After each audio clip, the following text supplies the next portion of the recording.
Lo que piensan las diputadas. Lo que piensan los diputados. Lo que pasa en el Congreso. ¿Lo que querés saber de nuestro Parlamento? Te lo contamos nosotros. Porque somos tu voz en el Congreso. DTV, el periodismo en el Congreso.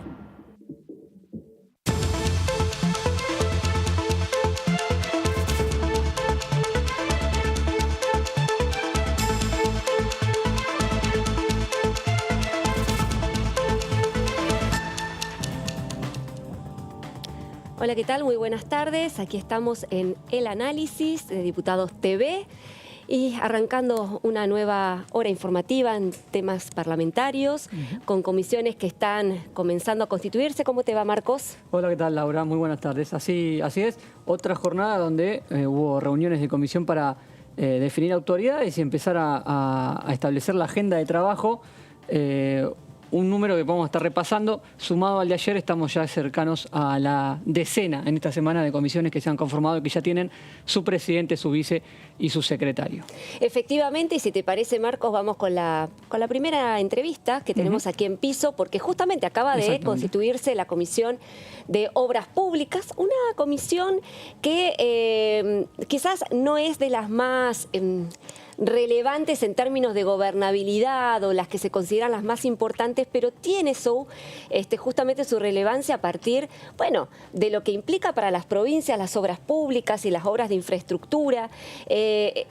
Entonces, bueno, justamente lo que vamos a comenzar a trabajar ahora, a conversar con el diputado Cipollini, Gerardo Cipollini, es ¿qué agenda de trabajo va a empezar a tener la Comisión de Obras Públicas? ¿Cómo le va, diputado? Un gusto tenerlo acá en Diputados TV. Gracias por la invitación. Un gusto. El gusto es mío de poder estar compartiendo con ustedes este escenario tan agradable, de este estudio tan lindo y con periodistas tan experimentados y profesionales como ustedes.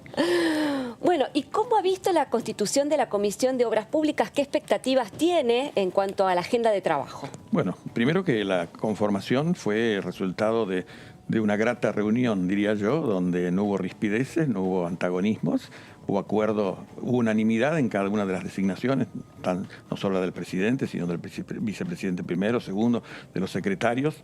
Si bien no estaban consensuados los lugares, se surgieron ahí sobre el plenario, pero realmente creo que se ha conformado una comisión con muchos legisladores con experiencias ejecutivas, exintendentes, en mi caso en particular, exintendente de la ciudad de Presidencia Roque Sespeña, en el Chaco, un intendente con 3 mandatos consecutivos, que implican 12 años de conducción de una ciudad, y de la cual, gracias, siempre digo que me cuesta hablar de mí porque parece que me estoy autorreferenciando, pero realmente fue una pasión de mi gobierno la obra pública municipal. Logramos hacer a lo largo de mis años de gobierno más de 500 cuadras de pavimento en la ciudad y comprobé que era una herramienta formidable para cambiar la vida cotidiana de la gente. Llegaba el pavimento, no había más barro, no había más tierra, la gente prolijaba el frente de sus casas, plantaba un arbolito, cortaba el pasto y, por supuesto, se valorizaban las propiedades, se generaban otros polos comerciales de desarrollo en cercanía de los barrios.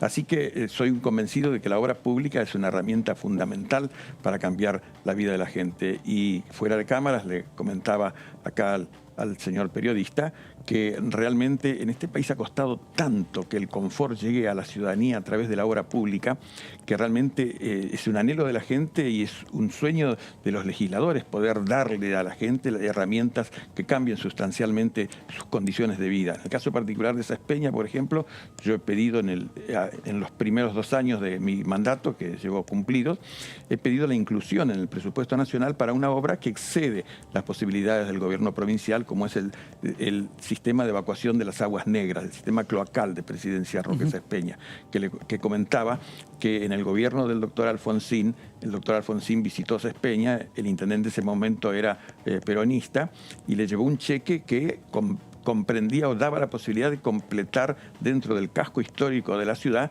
toda la red cloacal. Recordemos que la hiperinflación que vive el final del gobierno de Alfonsín le dio al intendente solo para hacer el 30% de la obra, y ese 30% sigue siendo el 30% que posee la ciudad. En consecuencia, una ciudad que ha crecido No sé cuántos habitantes podría haber tenido Sespeña en ese momento, pero en este momento rondamos los 120.000 habitantes. Que solo el 30% de la ciudad tenga cloacas realmente es un atentado hasta para la salud pública, ¿no es cierto? Claro. Así que bueno, la posibilidad de que el presupuesto en curso es un presupuesto prorrogado y la facultad y posibilidades que hay de incidir sobre esa puerta abierta, digamos, puede ser la decisión gubernamental que permita mejorar la calidad de vida de los sespeñenses, porque realmente después de las lluvias estamos conviviendo en la vía pública con las aguas servidas, pasamos con los coches, caminando, y en el año... Sí, no se puede creer una situación así en el pleno siglo XXI. Linda, grande, Claro. pujante, limpia, Claro. que tengamos esos episodios. Le reclamamos al gobernador y el gobernador dice que esta obra él no la puede hacer directamente porque el presupuesto excede las posibilidades de la empresa provincial de agua, ¿no? Así que esperemos que por ese lado podamos ver. Pero igual vengo a la comisión representando al Chaco, pero también represento a todos los argentinos que nos han puesto en este cargo de responsabilidad, y creo que hay muchísimas obras para realizar en todo el país, pero puntualmente en el Chaco tenemos algunas obras de infraestructura muy necesarias, porque el Chaco es una provincia disociada. Tenemos una provincia que podríamos decir que es el Chaco del primer mundo, que se agota a 100 kilómetros al norte de Sespeña, en la localidad de Castelli, y ahí entramos al departamento más grande de la provincia, que es el departamento General Güemes, donde no hay luz, donde no hay cloacas, donde no hay agua, donde no hay caminos. Y ustedes cuando nos presentan ponen un planito del Chaco que parece un perrito sentado, ¿no es cierto? Sí, sí. Bueno, en la puntita de la oreja del perrito hay un punto tripartito que es el límite entre Formosa, el Chaco y Salta. Los habitantes de ese pueblo, que se llama Fortín Belgrano, para ir a la capital tienen que hacer 700 kilómetros. 700 kilómetros, ida y vuelta 1.400 kilómetros. Es como si vinieran de Sespeña a Mar del Plata. Sí. ¿Saben de esos 700 kilómetros cuántos son de tierra? 500. Hay que darles herramientas a la gente para que pueda, los que están afincados puedan reconocer que lo que están haciendo es un sacrificio que vale la pena, y abrir la puerta para el desarrollo de un Chaco altamente productivo. Yo siempre, cuando hablo con otros colegas y con el común de la gente acá, a veces con los que charlo, me cuesta aceptar ese mote de que el Chaco es la provincia más pobre de la Argentina. Yo rechazo rotundamente ese concepto, porque el Chaco es una provincia rica, llena de gente emprendedora, empresarios que apuestan todos los días por el desarrollo. Tenemos algunos problemas de gestión y tenemos un sector, sí, por supuesto, muy vulnerable de la población, a la que debemos atender para sacarla de ese estado de postración y de abandono que tienen. Pero bueno, son desafíos por venir. Y diputado, usted está haciendo todo un contexto general de lo que es la provincia, que lo trajo aquí a la Cámara de Diputados, y estas obras que, según usted nos cuentan, excede el presupuesto de la gobernación y que por ende se discuten aquí en la Cámara de Diputados, en el Congreso de la Nación. Así es. Y caído el presupuesto el año pasado, es decir, el Gobierno Nacional está gestionando las partidas presupuestarias con el presupuesto del 2020, Sí. sin presupuesto, del 2021, sin presupuesto para este 2022. ¿Cobra mayor importancia la Comisión de Obras Públicas en este contexto Sí, yo para creo la que discusión, sí. estas Sí, discusiones yo que usted creo plantea? sí. Yo creo que sí, porque imagino que habrá que armar un programa de prioridades para atender las obras de mayor costo y de mayor impacto y mayor relevancia, ¿no? Una obra nacional que es impostergable llevar a cabo en la provincia del Chaco es la autovía de la Ruta 16. La Ruta 16 une desde la cabecera correntina del puente Chaco General Belgrano, la ciudad de Salta, pero es simplemente una parte del corredor bioceánico que une el Atlántico con el Pacífico, desde San Pablo hasta los puertos del norte de Chile. Esa ruta primero tiene un altísimo grado de deterioro a lo largo de su traza, y en el caso particular del tramo central, que es el que va de Resistencia hasta Sespeña, amén del grado de deterioro que está acumulando, tiene solo 40 kilómetros, 42 o 43 kilómetros de autovía. A partir de la conclusión de la autovía caemos a una ruta de 7 metros y centímetros de ancho, donde convivimos este tránsito del Mercosur, ¿no? Con camiones de Chile, de Bolivia, de Paraguay, de Uruguay. La verdad que da gusto ver las patentes, son todas distintas. Ahora los brasileños sí se están sumando a la patente del Mercosur, ¿no es cierto? Pero convivimos en esa pequeña ruta vehículos de toda laya, de toda potencia, que los brasileños, siempre digo, algún brasileño se enojará conmigo, pero en el Brasil los camiones brasileños van a 80 kilómetros por hora. Pero pareciera que llegan a Argentina y encuentran un campo libre y en consecuencia van a 100 o 105, esas moles a 105 kilómetros. Y yo los veo en la perspectiva, ¿no? Porque antes no existía este fenómeno de las motitos. Ahora la gente viaja en motos, motos de mucho más diverso económico tamaño, algunas motos grandes, ¿no es cierto? Esa gente que va y viene, pero después tránsito local con pequeñas familias enteras. Entonces uno en la perspectiva ve cómo se cruzan esos dos camiones gigantes y el de la motito, si no se tira a la banquina, corre peligro su vida. Y ahí, no les voy a decir que todos los días, pero recurrentemente hay accidentes de todo tipo. Accidentes de punta, el accidente típico de una ruta de ida y vuelta, ¿no? Teniendo una autovía, bueno, sería distinta. Ahora, la diputado, yo le quería preguntar porque usted indudablemente viene de una gestión ejecutiva, ¿no? Es decir, usted está acostumbrado, la dinámica de trabajo suya es recibir los fondos y justamente ejecutarlos y hacer obra pública. La dinámica parlamentaria, usted ya se habrá dado cuenta, es totalmente diferente, ¿no? Así es. Entonces, así es. Hay acá, un abismo, hay un abismo. Hay un abismo, efectivamente, porque acá, primero, las definiciones, las prioridades sobre obra pública habitualmente no la definen los legisladores, sino que se definen en el Poder Ejecutivo.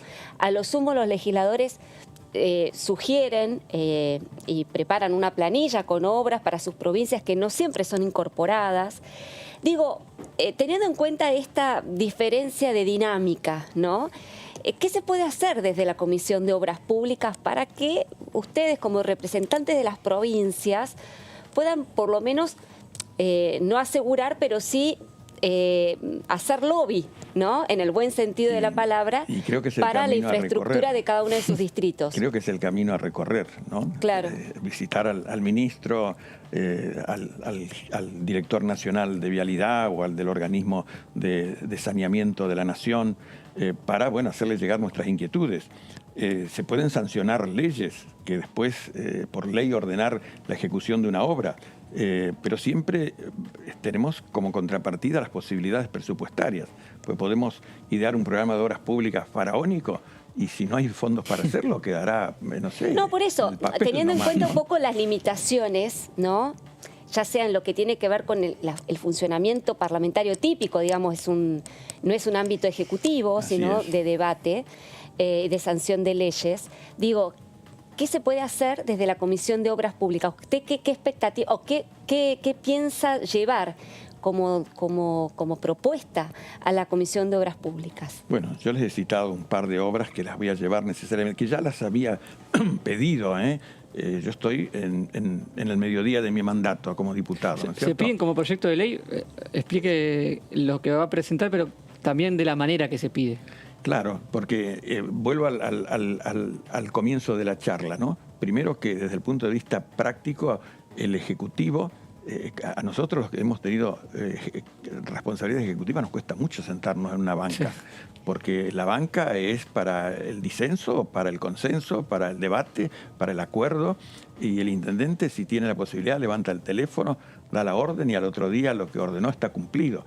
Y el legislador tiene todo un proceso en la comisión, presentar el proyecto, convencer a sus pares, lograr la resolución, ¿no es cierto? Y por ahí los tiempos pasan, inclusive superan largamente las expectativas de la gente, porque hay que ser muy cauteloso. No puedo ir mañana al Chaco y decirle, bueno, en la comisión aprobamos las cloacas, mañana empiezan a hacer las cloacas. No, primero habrá que ver de dónde salen los fondos, si el proyecto, hay que buscar la fuente de financiamiento, si es un organismo multilateral, si es un organismo nacional. Pero bueno, lo importante es la vocación de servir. Yo creo que esta comisión va a andar muy bien. Hay muchos exintendentes allí que conocemos más o menos cómo funciona el sistema de la obra pública y conocemos las necesidades de nuestros pueblos y de nuestras provincias. Yo estoy recorriendo una provincia... Ahora, una pregunta, perdón, ¿no? Sí. Porque teniendo en cuenta que usted menciona que hay intendentes y obviamente de distintos partidos, mucho se habla de la discrecionalidad en el reparto de los fondos para la obra pública. Digamos, los gobiernos de turno habitualmente priorizan a las provincias o a los distritos, municipios, etcétera, de su propio color político. Digo, desde la Comisión de Obras Públicas, más allá de pelear por tal o cual obra pública, que en definitiva, insisto, no depende de ustedes, depende de la buena voluntad del Poder Ejecutivo, con lo cual, digamos, no es una decisión que les competa, en definitiva. pero ¿pueden ustedes articular algún tipo de iniciativa como para dotar de, cierta objetividad o dar parámetros claros y específicos a la hora del otorgamiento del reparto de la plata para lo que significan las transferencias de capital, ¿no? Poniéndolo en términos presupuestarios? Digo, ¿no se podría trabajar en eso? Bueno, sería el escenario deseable, ¿no? De que ustedes son legisladores, fondos, podrían avanzar sobre eso. Sí, pero volvemos a lo que dijiste al principio, la discrecionalidad del que decide, ¿no? Pero depende si hay una ley que lo enmarque, si hay una ley si la ley da el marco, bueno, ahí será está. cuestión de No, porque da la impresión ¿no? de que la Comisión de Obras Públicas, insisto, ¿no? La Comisión de Obras Públicas me parece muy significativa, pero no tiene la relevancia que debería tener en esas cuestiones, las cuestiones más de pensarla en cuanto a términos estratégicos, porque da la impresión de que los legisladores van a pedir obras públicas, que en definitiva no depende de ustedes, ¿no? No depende de los legisladores, depende del Poder Ejecutivo. Entonces, ¿de qué otra manera se puede encarar el trabajo legislativo en materia? Hay que proveer al Ejecutivo de las herramientas de obras, porque por ahí el Ejecutivo tiene una visión distinta a los legisladores que conocen el territorio y tal vez quiere priorizar una obra que no es tan importante como otra. Ahí vendrá el trabajo de la comisión para poder convencer primero a los pares para lograr una decisión unánime y segundo, hablar con quien tiene que decidir para explicarle que esta obra probablemente es redundante al lado de otra que es muy necesaria, ¿no? Es un desafío. Yo creo que, fíjense, estos 2 años que tuvimos de pandemia nos paralizó el Parlamento prácticamente, ¿eh?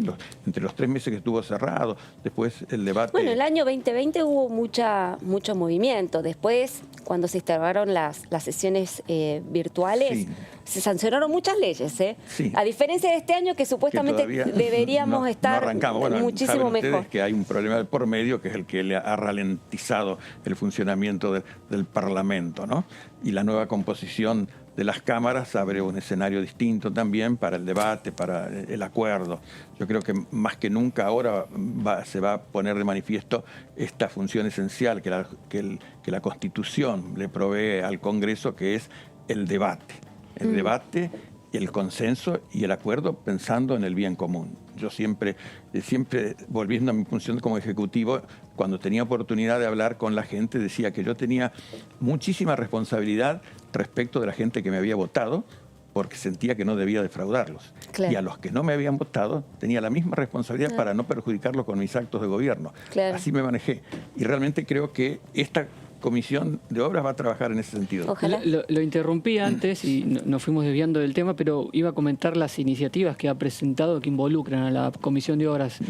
Bueno, de Obras Públicas. una esta que he hecho mención, ¿no?, de la necesidad de proveer a las Espeñas de un sistema cloacal moderno, eficiente, que abarque toda la geografía ciudadana. Y la otra, la necesidad de que la Ruta 16 se convierta en una autovía desde Macallé hasta Presidencia Roque Espeña, especialmente si pudiera invertirse el orden de la secuencia, ¿no?, porque arranca en Resistencia y concluye en Macallé, de esa Espeña a Quitilipi, que es la población vecina a 25 kilómetros de distancia, que registra la mayor carga de tránsito diario, 9.000 vehículos por día circulan. Eso convertiría esa ruta en un nuevo corredor bioceánico. Y sería un complemento. Pues se habla mucho de un corredor bioceánico en el sur.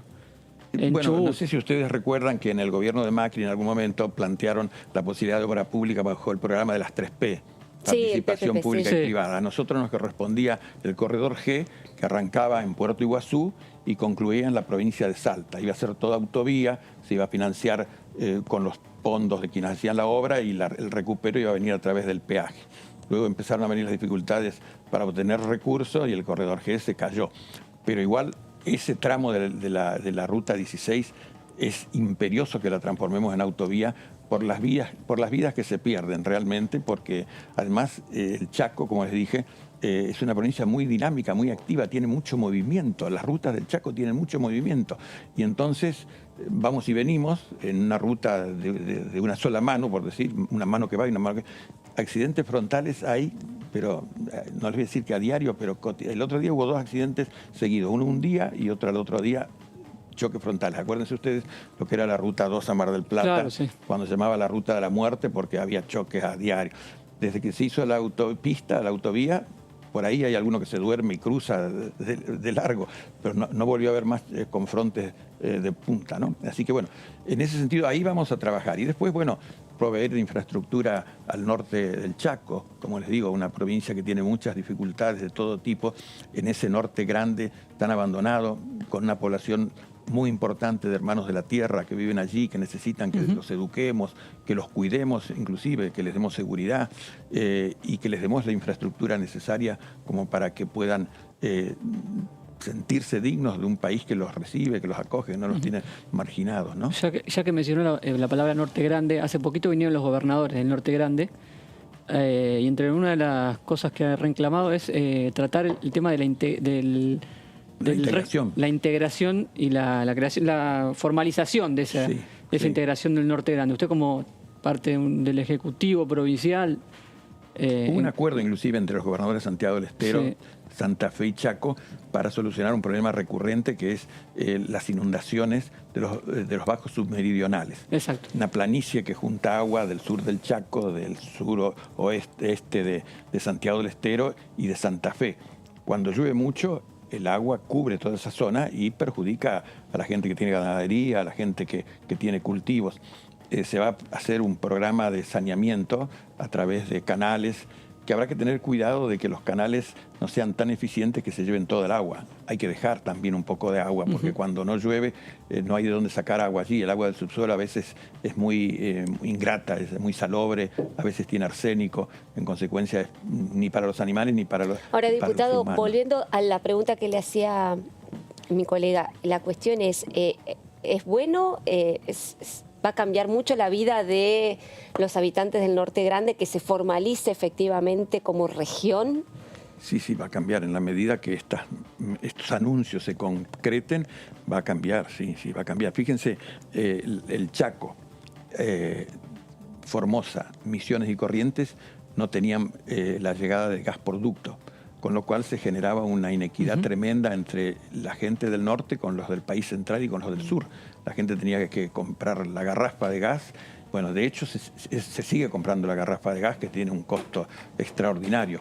Si bien el gasoducto ha llegado hasta esa Espeña, no sé si está cargado con gas el gasoducto, por lo menos las instalaciones llegaron. Debe entrar a la ciudad, Y después el tema del agua, que es un tema que no está resuelto todavía en el Chaco. Está trabajándose con el acueducto del centro-este chaqueño desde hace varios años. Es una obra muy grande y bueno, una vez que se complete, una parte más que significativa del Chaco podrá tener agua corriente, de calidad, disponible. Así que bueno, son las grandes obras de infraestructura por las cuales hay que pelear. Y hay una obra tremenda para el norte, grande, que es el nuevo puente Corrientes-Chaco. Ese segundo puente, que no está en paralelo, su ubicación son unos kilómetros al sur del actual puente, es absolutamente necesario. Yo diría que es imprescindible ese puente, porque no imaginemos una catástrofe para el actual puente General Belgrano, pero alguna dificultad que impidiera su uso por una semana. Ustedes no se imaginan el caos social, económico que se armaría, porque ahora Corrientes y Resistencia forman un gran núcleo urbano. Claro. La gente vive en una ciudad, se traslada a otra, gente que estudia, que trabaja, el tránsito pasante al que yo hago mención. ¿Saben ustedes hasta dónde habría que ir si no se puede cruzar ahí? Habría que ir hasta el túnel subfluvial en Santa Fe o hasta Asunción del Paraguay para cruzar el río Paraguay y después cruzar el Alto Paraná en Ciudad del Este. O sea que esa es una obra que realmente vamos a ver, no sé, tengo entendido que hay un anteproyecto y que había un presupuesto dedicado a esa obra, porque realmente el crecimiento del norte absolutamente demanda ese puente. Y después la prolongación del sistema ferroviario, que actualmente termina en el puerto de Barranqueras, que impide que el Chaco pueda sacar por vía fluvial toda su producción, porque Barranqueras tiene un puerto que está sobre un brazo del Paraná, el riacho Barranqueras. Y los grandes trenes de barcaza que vienen empujados por esos tractores de empuje no pueden entrar, primero por el radio de giro y por el ancho de las barcazas. Entonces hay que desarmar el tren en el Río Grande, entrar con el el remolcador hasta el puerto, cargarlo a media carga, porque el calado tampoco da. Así que al lado de la cabecera de chaqueña, del puente Chaco Corrientes, hay que instalar el puerto de Barranqueras, si se quiere llamar ahí, no va a quedar en Barranqueras, pero se lo puede llamar el puerto de Barranqueras, para que realmente el Chaco pueda sacar su producción directamente hacia los lugares de exportación. Y en Saspeña tenemos un parque industrial que tiene el privilegio de ser uno de los pocos, creo que hay en el país 4 nomás, que tienen una aduana seca. La FIP verifica y controla las cargas que salen desde el interior del Chaco, fundamentalmente carbón, ¿no? Exportado a Europa o Estados Unidos. Hay un gran escáner que controla el sistema, la carga, para que no haya ninguna sustancia de las que no deben ir dentro de la carga de carbón. Y realmente la ubicación del parque necesita la llegada del gas, que está ahí cerca, y condiciones suficientes como para que seamos atractivos. Ustedes recordarán que en algún momento el Congreso sancionó una ley de zonas francas que comprendía todas las provincias fronterizas. El Poder Ejecutivo las vetó. En esas zonas francas estaba el Chaco. Cierto. A nosotros nos iba a venir de maravilla que eso. Claro. Bueno, el presidente la vetó. ligaban de rebote, porque la verdad es que claro, el pedido venía de Misiones. Claro, Misiones es la que había pedido, y que creo que en algún momento, por algún tipo de gestión, se le ha concedido a Misiones, ¿no? Creo que es la única... Iba a estar en el presupuesto que terminó cayendo. Que está caído, bueno. Ya lo levantarán. Diputado, antes de despedirlo, preguntarle, porque me parece que va a ser uno de los temas, cambiando de tema totalmente, ¿no? Una de las cuestiones más relevantes de la semana que viene, en cuanto, bueno, a las iniciativas que la oposición trata de impulsar en la Cámara de Diputados, una sesión especial convocada para el próximo jueves al mediodía, para tratar un tema largamente postergado, ¿no? Como es la instrumentación de la boleta única de papel en todo el país. Nada, simplemente una opinión suya. Bueno, la boleta única de papel como un paso previo a que el día de mañana en toda la geografía nacional haya voto electrónico. ¿Usted quiere el voto electrónico? Yo creo que con los sistemas adecuados de Contralor es una herramienta formidable, que hace a la limpidez del acto eleccionario, que lo hace ágil, que permite inmediatamente determinado el acto eleccionario tocar un botón y tener el resultado. En Chaco no tienen la boleta única, ¿no? No tenemos la boleta única ni tenemos el boleto electrónico. Ha habido algunos ensayos, algunas veces, en las últimas creo que hubo en algunas escuelas, pero no en todas, así que es una cuestión pendiente. Y la boleta única, esperemos que consigamos que se trate y que se apruebe, porque además de los costos y de los principios ecológicos, que no había prestado atención, yo soy muy ecologista, y bueno, el ahorro en tinta, en papel, por ahí resulta... Pero sobre todo, ¿no? exactamente, y además el costo económico, ¿no? Por que supuesto, implica la impresión de miles de millones de... No sé si miles de millones, pero además, millones seguro de boletas. Ustedes tienen que mirar después de las elecciones los depósitos, que la cantidad de boletas que se transforman en anotadores, en adornitos. O sea que realmente la economía del país nos obliga a que seamos racionales en el uso de los recursos que los ciudadanos ponen en manos del Estado. Así que bueno, esperemos. Después llegará el tema de la ley de alquileres, después llegará el tema de los créditos UVA, que aflija tanto a la gente, y después que nos han quedado en cartera y que pensamos que tienen que entrar a la consideración del Parlamento, la ley de extinción de dominio, ficha limpia, y de una vez por todas la declaración de la emergencia educativa. Un país que necesita trabajar sobre eso, porque tenemos que darle a nuestra gente capacidades culturales que lamentablemente hemos ido perdiendo a lo largo del tiempo, y que la Argentina exhibió orgullosa durante muchísimos años como el país más alfabetizado de América Latina. Diputado Cipollini, muchísimas gracias. Un placer tenerlo acá en Diputados TV. No, gracias a ustedes Esperamos por darme esta tenerlo oportunidad, pronto. ¿no? Y haber nuevamente coincidido, estar acá y venir al piso. Hablo siempre, hacemos Zoom acá con los colegas de ustedes, así que es un gusto como siempre. Bueno, muchísimas gracias. Vamos a ir ahora a un tape, escuchando también la palabra de otro legislador, en este caso de Misiones, Diego Sartori, del Frente de la Concordia Misionera, sobre esta cuestión que recién hablábamos, sobre el tema boleta única, un tema que va a traer cola la semana que viene. Así que vamos a escuchar atentamente lo que tiene Sartori para decirnos. La agenda hoy pasa por cuestiones mucho más importantes que discutir de la forma que vamos a ir a votar, y llevar esta cuestión de tire y afloje para ver quién tiene o quién no tiene el número para poder sesionar o cómo marcar la cancha de alguna manera. Yo creo que hay que hacer una agenda que pase por los intereses de la gente.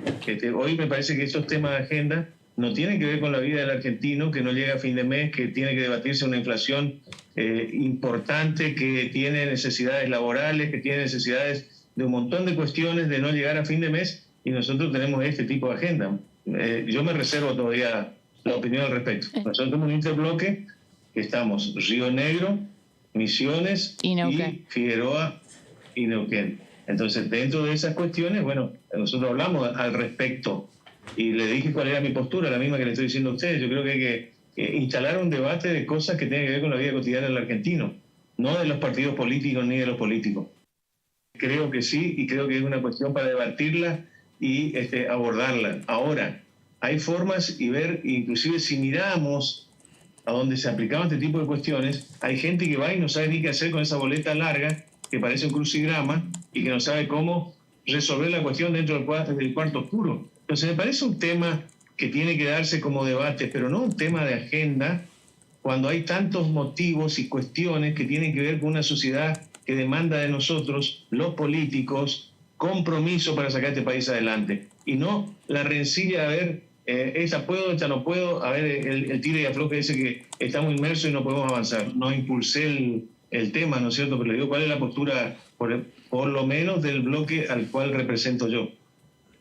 Que no quiere decir que después de un análisis y ver y debatir las cuestiones, no terminemos viendo y haciendo y tratando el tema y apoyando el tratamiento del mismo, pero hoy no es el tema prioritario del debate. Hoy hay que hablar de las cuestiones económicas, de las cuestiones laborales, de todo lo que le está pasando al argentino que no puede llegar a fin de mes. Yo reitero esta cuestión.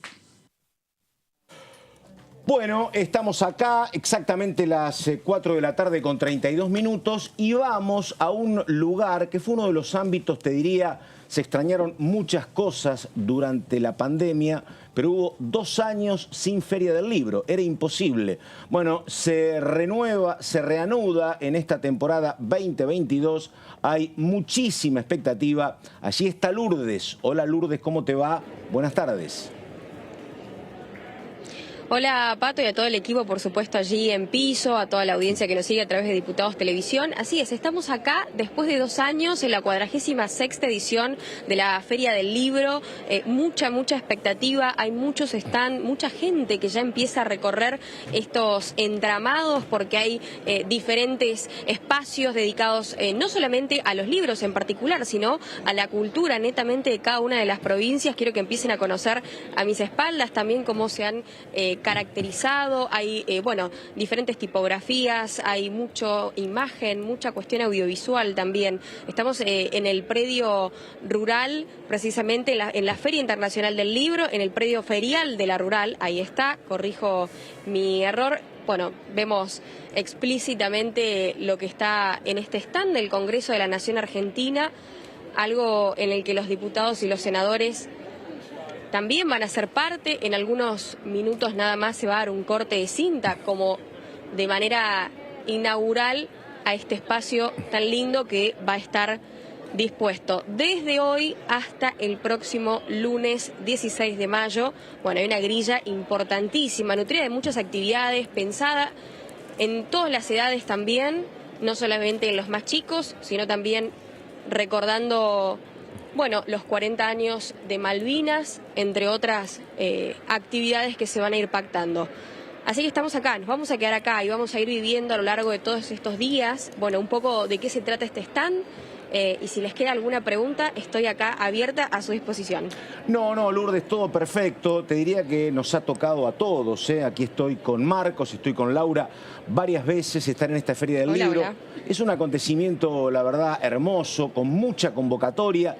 Lo que sí sabemos es que este año va a haber varias medidas precautorias, básicamente porque el COVID no ha desaparecido, así que va a haber otro sistema para la firma de libros, va a estar más ordenado, más cuidado el vínculo con los escritores y el público, pero es un acontecimiento hermosísimo para disfrutar y también para comprar, porque hay generalmente muy buenos precios, Lourdes, así que nada, cuando dispongas... Muy buenos precios, muy buenas opciones.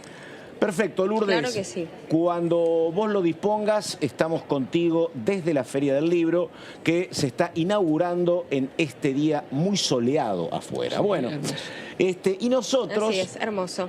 Chau, Lourdes, hasta cualquier momento entonces. Chau, chau. Bueno, y nosotros estamos recibiendo al diputado Fabio Ketglas, hombre del radicalismo de la provincia de Buenos Aires. ¿Cómo le va, diputado? Buenas tardes, un gusto. La verdad que es complicado elegir el primer tema porque está boleta única, está el tema alquileres, está la comisión que integra Ketglas, que Ketglas integra una comisión que la verdad en los años duros de la confrontación entre lo que era el peronismo y el macrismo, si querés, porque no se llamaban, no era Juntos por el Cambio, era Cambiemos y Unidad Ciudadana, impulsaron el Renavar, que es la reconstrucción de viviendas en un proyecto que lo juntaba desde Ketglas hasta Juan Grabois, por ejemplo. Y eso, voy a empezar con eso. ¿Cómo está esa cuestión justamente cuando uno escucha tanto el debate sobre alquileres y uno de los problemas centrales es que faltan por lo menos 3 millones de viviendas? Bueno, igual, aquello del Renavar, ¿cómo está? No, a ver. Ahora te voy a contar, pero igual déjeme decir esto porque es importante. El Renavap atiende al tercio más desfavorecido, de vivienda informal, sin servicio, etcétera, que es un tercio para despejar toda fantasía, que no compite en el mercado de alquiler, por supuesto, y tampoco que los que no alquilan pasan ese... O sea, el mito de que la clase media cuando se empobrece va a una villa miseria es solo mitológico. Las villas miserias se alimentan de los procesos migratorios, no de los procesos de descapitalización. Ahora, dicho esto, los dos integran el universo del gran tema de la vivienda en Argentina. Son inquilinos. Sí, los dos integran un problema que llega hasta los puntos más... Hoy una pareja, digamos, con 2 ingresos medios importantes, uno profesional, otro un ingreso calificado, no accede al mercado de crédito hipotecario tradicional. No, claro. Estamos hablando de que el 97 o el 98% de los argentinos están fuera de lo que sería el sistema, comillas, normal de acceso a la vivienda. En ese 97% con problemas, 98% con problemas, abajo tenemos el tema del Renavap que contesto. Cuando se creó el impuesto país, se destinó una parte de la recaudación a un fondo fiduciario. Ese fondo fiduciario no está auditado por la Auditoría General de la Nación, por lo tanto solo nos enteramos cómo le va en términos de ejecución cuando nos informan. Hay una ciclicidad que es distinta a la de la auditoría.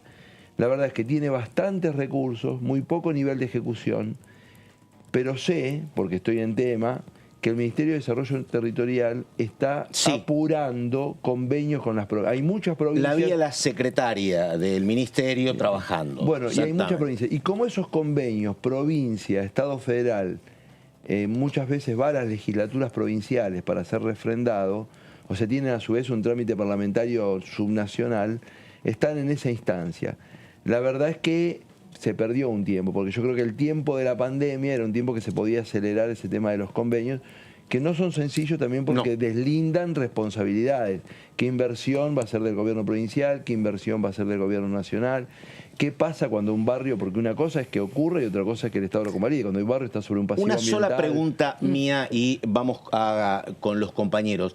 ¿El Renavap habla de reconstruir dentro del ámbito del barrio o fuera del barrio? No, el Renavap que habla de un proceso de formalización. En la Argentina, me meto más en un tema técnico, en la Argentina hay varias tipologías de villas. Sí, pues claro. Nosotros, sobre todo en la Ciudad de Buenos Aires, tenemos como en la cabeza, digamos, que la villa es la Villa 31. No, claro. Mal imaginado. Esa villa es excepcional. Lo normal de una villa que no crezca en altura. Esa es una villa sin barro. Claro, es una villa sin barro, es una villa en altura, es una villa muy bien servida. Pleno centro. Muy bien servida desde el punto de vista de los servicios públicos. Ahora, tiene una desventaja esa villa, que es compacta geográficamente. Y en otros lugares, uno tiene un barrio popular, vamos a suponer, sobre terrenos públicos, donde hay espacio para abrir bien las calles, para producir loteos formales bien, etcétera. Y diría que son más estos segundos casos que los primeros. Entonces, y ahí obligan la negociación provincia-nación a ver qué villas se priorizan, porque en algunas con muy poca inversión pública incluís mucha gente, en otras precisás mucha inversión pública, en otras tenés conflicto, en muchas Mucho trabajo de infraestructura, a veces están inundadas con mucha agua. Bueno, si hay liderazgo social, no hay liderazgo social. Claro. A veces hay un cura que te ordena toda la villa y que te facilita la negociación, o un pastor evangélico, y en otro no lo tenés y tenés un conflicto social alto. Son casos, hay que ver caso por caso. Estamos. A ver. Diputado, esto viene a cuento a que se ha conformado la Comisión de Población esta misma tarde, hace muy poquito. ¿Y qué se espera de la Comisión de Población? ¿Qué proyectos hay, olfatea, que pueden tener mayor relevancia allí? Yo voy a decir qué espero yo, antes de que se espera, porque es muy... Bueno. La Argentina no tiene una política de población hace muchos años. O sea, nosotros no sabemos si nuestra demografía crece... O sea, nuestra demografía crece. ¿Estamos satisfechos con cómo crece? No estamos satisfechos. Nuestro orden sociodemográfico en el territorio. Bueno, la mayoría de la gente está insatisfecho porque cree que las áreas metropolitanas han producido un desequilibrio, como efectivamente han producido. Pero, por ejemplo, Argentina no tiene una política específica para pequeñas y medianas ciudades. Nuestra política es genérica, si la ciudad es 30.000 habitantes o la ciudad tiene 15 millones de habitantes como el AMBA. Yo creo que un país que renuncia a tener política territorial, que es una política... siempre lo hago con un chiste, a veces cuando doy clase. Hay dos países modélicos en materia territorial, que son Francia y Alemania, cuya distribución geográfico-territorial es muy buena. Sí, pero no es que los tiraron para arriba y cayeron parejitos, hicieron política. Claro. Entonces, la Argentina tiene, si vos subsidiás enormemente los servicios públicos urbanos y penalizás la producción agropecuaria, no te podés arrepentir de por qué la gente se concentra en la área metropolitana. Es la respuesta racional. Entonces, que la Argentina no se dé una política de población y territorio es una insuficiencia grave para el resto de las políticas después. La Argentina tiene, podría nombrar un montón, pero hay localidades que en algún momento tuvieron 5.000, 6.000 habitantes, donde hay sucursales de el Banco Provincial y el Banco Nación. Hay vacantes disponibles en el colegio primario, en el colegio secundario, y hoy tienen 1.000 habitantes. Sí. Entonces, la Argentina inclusive podría hacer una recolonización con el capital que ya tiene, o sea, no precisa fundar ninguna ciudad.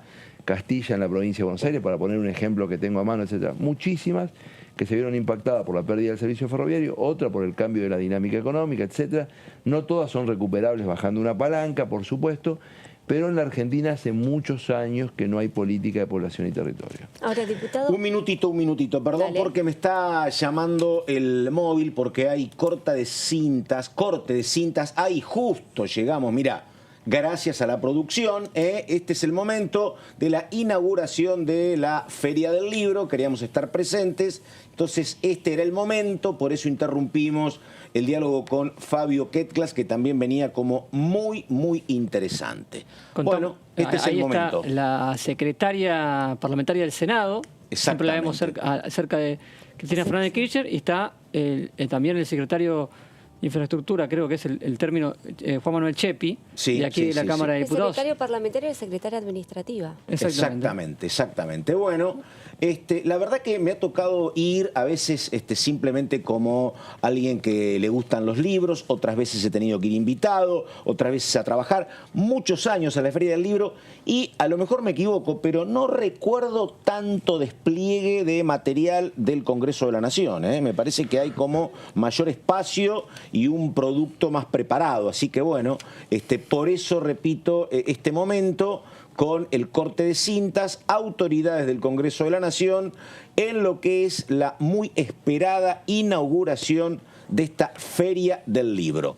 Así que bueno, gracias entonces, y seguimos porque estábamos hablando con Fabio Ketglas, temas muy interesantes. Había una pregunta por ahí de Laura Serra. Sí, porque usted, diputado, estuvo presente en la reunión que mantuvieron la semana pasada con el titular del INDEC, con Marco Labaña, hablando de población, hablando de lo que tiene que ver también con las estadísticas. El censo 2022 es un hito importante para saber realmente no solamente cuántos somos, sino qué calidad de vida estamos llevando adelante, qué recursos, qué infraestructura, bueno, una serie de elementos que el censo 2022 seguramente nos va a proporcionar.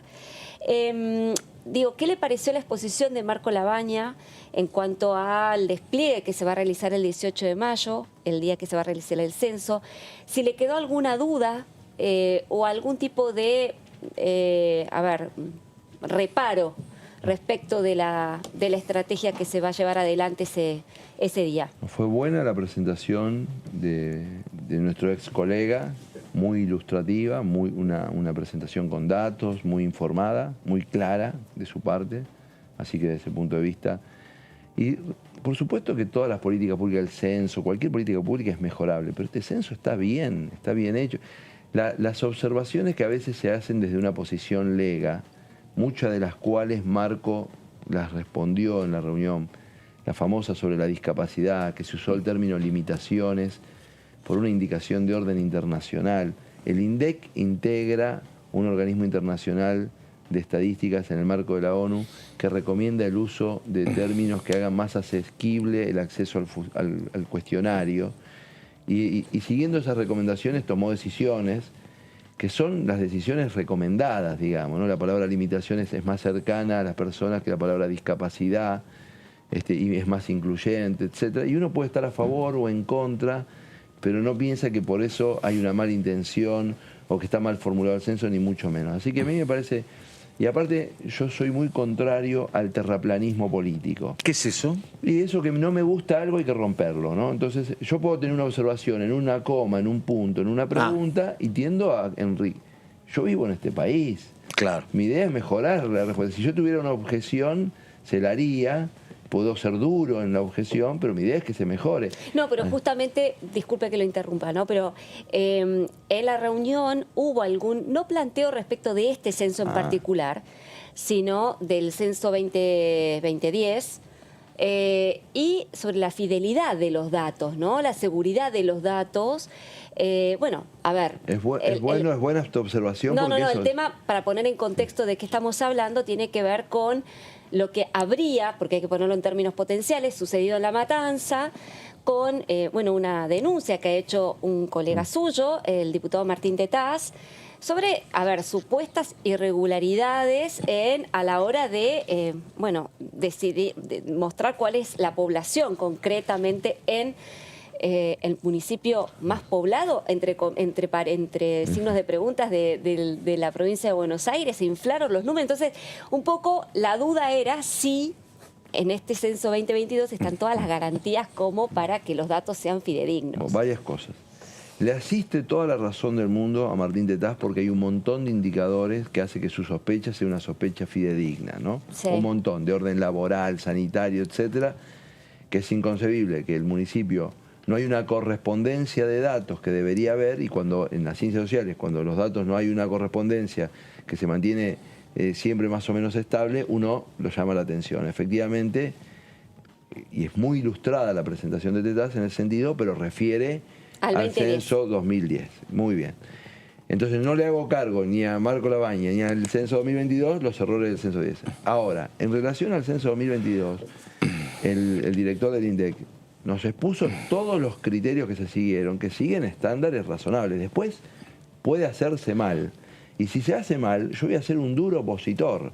Digamos, pero hasta ahora se han tomado los reparos, se han hecho las capacitaciones, se ha dividido el territorio, se ha hecho la aproximación como corresponde.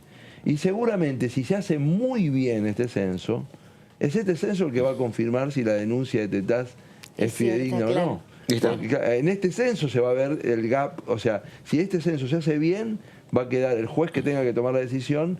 Si la evolución sociodemográfica en todo el primer cordón de Gran Buenos Aires es una y se rompe en La Matanza, alguien tendría que explicar por qué se rompe La Matanza, y estos datos podrían validar eventualmente la denuncia de Tetaz. Pero yo separaría las cosas. No, absolutamente. La cuestión es que ustedes de alguna manera puedan tener las garantías de que efectivamente en este censo, digamos, están tomadas todas las, todas las medidas como para evitar cualquier tipo de, ahora, Laura, de irregularidad. Sí, pero hay como una militancia en las redes de no, porque si no dar... Y entonces no hay censo que pueda salir bien. No, el censo se tiene que hacer. Igual que las elecciones. Claro. Cuando siempre las elecciones, cada vez que hay elecciones, hay denuncias de fraude, denuncias de irregularidades o de posibles irregularidades. Acá se indicó, por ejemplo, que era riesgoso hacerlo de manera online, por ejemplo. ¿no? La gente transfiere de dinero online. Claro, exactamente. Aparte, claro, yo doy mi número 25 veces por mes, ¿no? Sí. Exactamente. A ver. Preguntarle si esta cuestión es del censo o un control de cómo vaya a realizarse el censo y los primeros datos que se vayan obteniendo van a tener algún tratamiento especial en la Comisión de Población. Nosotros deberíamos. Yo soy de... En muchos países del mundo las instituciones como el INDEC dependen del Parlamento. Yo no me animaría tanto en un país como la Argentina, que es presidencialista, etcétera, pero nosotros tenemos que tener un rapport fino, porque, bueno, es la representación pública, me parece que le da más garantías no solo a nosotros, sino al sistema institucional en su conjunto. Yo quiero un sistema estadístico. Ustedes saben que la palabra estadística viene de Estado. Sí. O sea, yo quiero un sistema estadístico robusto, que no haya políticas públicas que puedan diseñarse desapegadas de la información de buena calidad que provea el Estado. Estamos en el tiempo del Big Data. Me parece que nuestro sistema estadístico tiene que tender a consolidar una visión de que las cosas se hacen dentro de nuestra restricción de recursos con criterios racionales. Diputado, un tema que yo creo en las desmentidas, la verdad, pero me resulta raro que se tenga que desmentir y que no pase lo que es natural en el ámbito político. Digo, la cuestión del Consejo de la Magistratura, ¿no la debería resolver la dirigencia política hablando y ante la paridad que hay, hablando oficialistas y opositores? ¿No debería ser eso lo natural y lógico y siempre ha pasado eso? Sea más preciso. No, a ver, digo, vio que el tema del Consejo de la Magistratura está como trabado y apareció un escenario donde decía que habían hablado y rápidamente salieron a desmentirlo. Yo lo que digo es que me parece que hablen oficialistas opositores debería ser lo más lógico y lo más transparente. Y que es lo que pasa siempre. Bueno, aparte, por supuesto, eso está claro. Ahora, digo, que lo arregle la dirigencia política, me parece que es como central eso. Sí, pero quiero decir una cosa. Nosotros tuvimos un fallo, ¿no? Un fallo que declara inconstitucional, una reforma que tuvo y que dio unos meses, que pueden ser más exiguos o menos exiguos, en los que no hubo acuerdo. Hay una media sanción del Senado. Sí, y hay un restablecimiento al modelo originario, digamos, modelo de 20 Sí.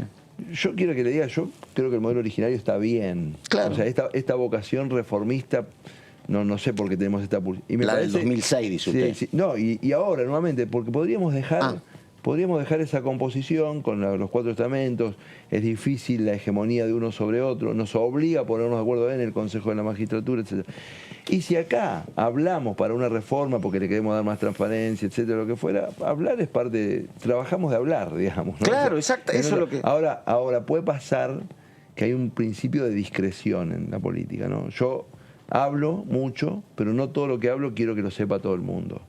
Y eso tiene que ser entendido y aceptado, porque hay un nivel de diálogo que es preliminar hasta un preacuerdo, hasta un acuerdo, que quizás si se dilucida antes de tiempo aborta el acuerdo. Entonces a mí me parece que hablar es nuestro trabajo y la discreción es parte de los atributos que tenemos que tener.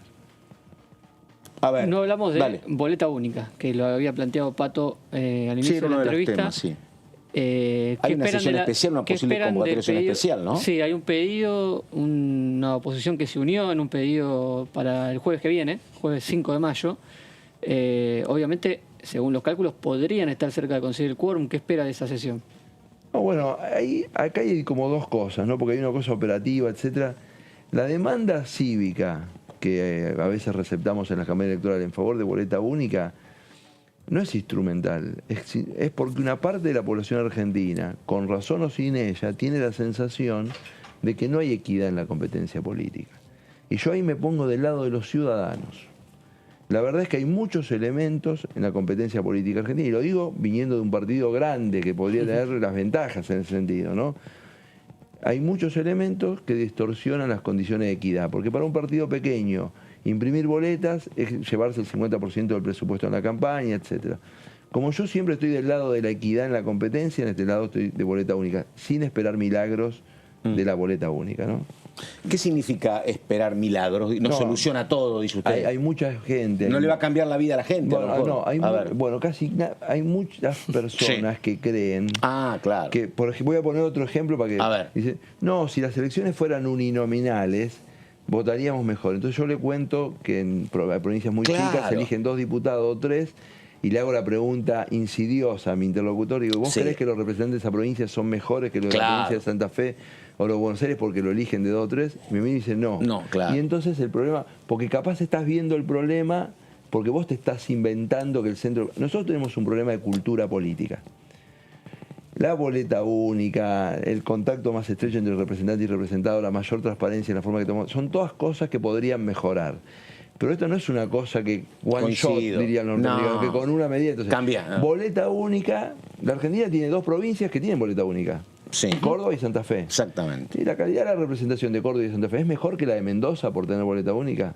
Entonces, hay que tenerla... Es como el debate sobre si hay que permitir una reelección indefinida. No, pero indudablemente la boleta... Pero tampoco... Digo, yo me acordé de Córdoba y Santa Fe, ¿no? Córdoba tiene reelección y Santa Fe no tiene reelección. Y para la gente que vive entre Santa Fe y Córdoba no ha cambiado tanto la vida. Pero ahora, bueno. sí, el quien ejerce el poder público tendría menos elementos para distorsionar la competencia política, yo estaría a favor de la reelección indefinida porque que elijan los ciudadanos. No tengo por qué proscribir a un ciudadano. Ahora, si el que maneja el poder político tiene el 50% de la población económicamente activa en el Estado, claro, ¿no? Ahí estamos. Bueno, tenemos que terminar con Fabio Ketglas. Esto es el análisis. Ya pasamos recordamos la Sociedad Rural, Feria del Libro. Diputado, muchas gracias. Hasta cualquier momento. Vamos a la pausa, estamos hasta las 18 y así seguimos.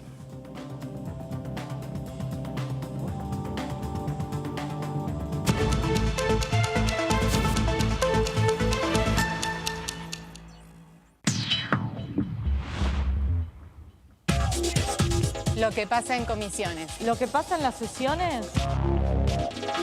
Lo que pasa en el Congreso. Lo que querés saber de nuestro Parlamento, te lo contamos nosotros. Porque somos tu voz en el Congreso. DTV, el periodismo en el Congreso. Con el Plan Básico Universal, siendo beneficiario o beneficiaria, podés acceder a planes económicos y accesibles de telefonía fija, telefonía móvil, televisión por cable e internet en todo el país. Solo tenés que llamar a tu empresa proveedora de servicios. Exigilo, es tu derecho. Más conectados, más cerca. Conoce más en argentina.gov.ar/Plan Básico Universal.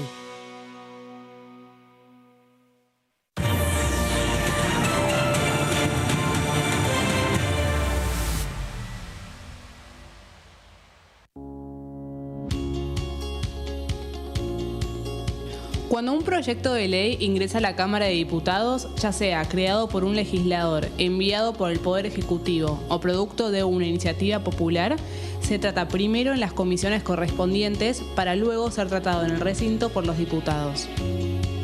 Las comisiones son el ámbito de análisis y debate sobre los proyectos de ley conformadas por legisladores de distintos bloques.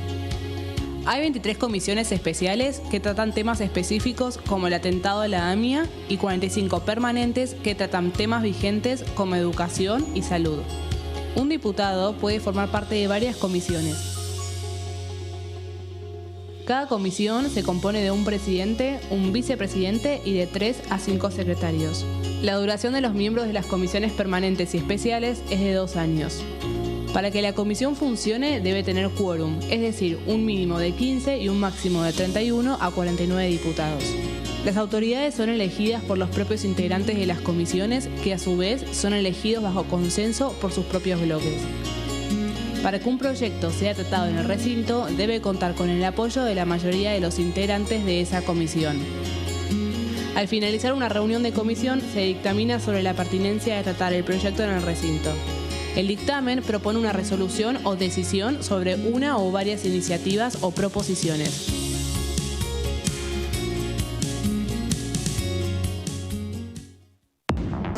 Hola, ¿qué tal? ¿Cómo están? Bienvenidos, bienvenidas a esta tercera edición. Creo que las cosas tienen que ir con normalidad y prontamente la diputada Reyes deberá asumir como consejera. Lo que decide la Corte es una decisión que consideramos muchos de nosotros anticonstitucional. No es el trabajo de un gobierno, es el trabajo del Estado Nacional la posibilidad de censar y tener un diagnóstico acertado respecto a qué pasa con la población. DTV, tercera edición, de lunes a viernes. Él se llama Fernando, 52 años, pero a veces puede llamarse Nacho Fútbol y tener 14. Otros días puede ser Iván Leyenda, fanático de los juegos online, o también @Sabritrap. Nacho Fútbol, Iván Leyenda y @Sabritrap son la misma persona, un acosador. El grooming es el acoso sexual contra niños, niñas y adolescentes por parte de un adulto a través de medios digitales. Los abusadores utilizan perfiles falsos para captar a sus víctimas en Internet. Habla en familia sobre grooming. Contales la importancia de proteger sus datos personales. Infórmate más en argentina.gov.ar/grooming. Argentina Unida, Argentina Presidencia. Bienvenidos y bienvenidas nuevamente a una nueva edición de nuestro resumen semanal. Massa recibió a gobernadores del Norte Grande para avanzar en una agenda legislativa regional. El proyecto de reforma al Consejo de la Magistratura, que sin duda es uno de los ejes esenciales que se está discutiendo en este momento. Creo que el consenso, el acuerdo, la gente, la ciudadanía está esperando que hablemos, que nos encontremos y que encontremos los consensos necesarios. Es la primera vez en la historia de los censos en Argentina que tenemos esta posibilidad de tener un censo bimodal, es decir, el censo presencial del 18 de mayo, pero a partir del 16 de marzo habilitamos la posibilidad de que la gente pueda entrar y completar de forma digital. De lunes a viernes.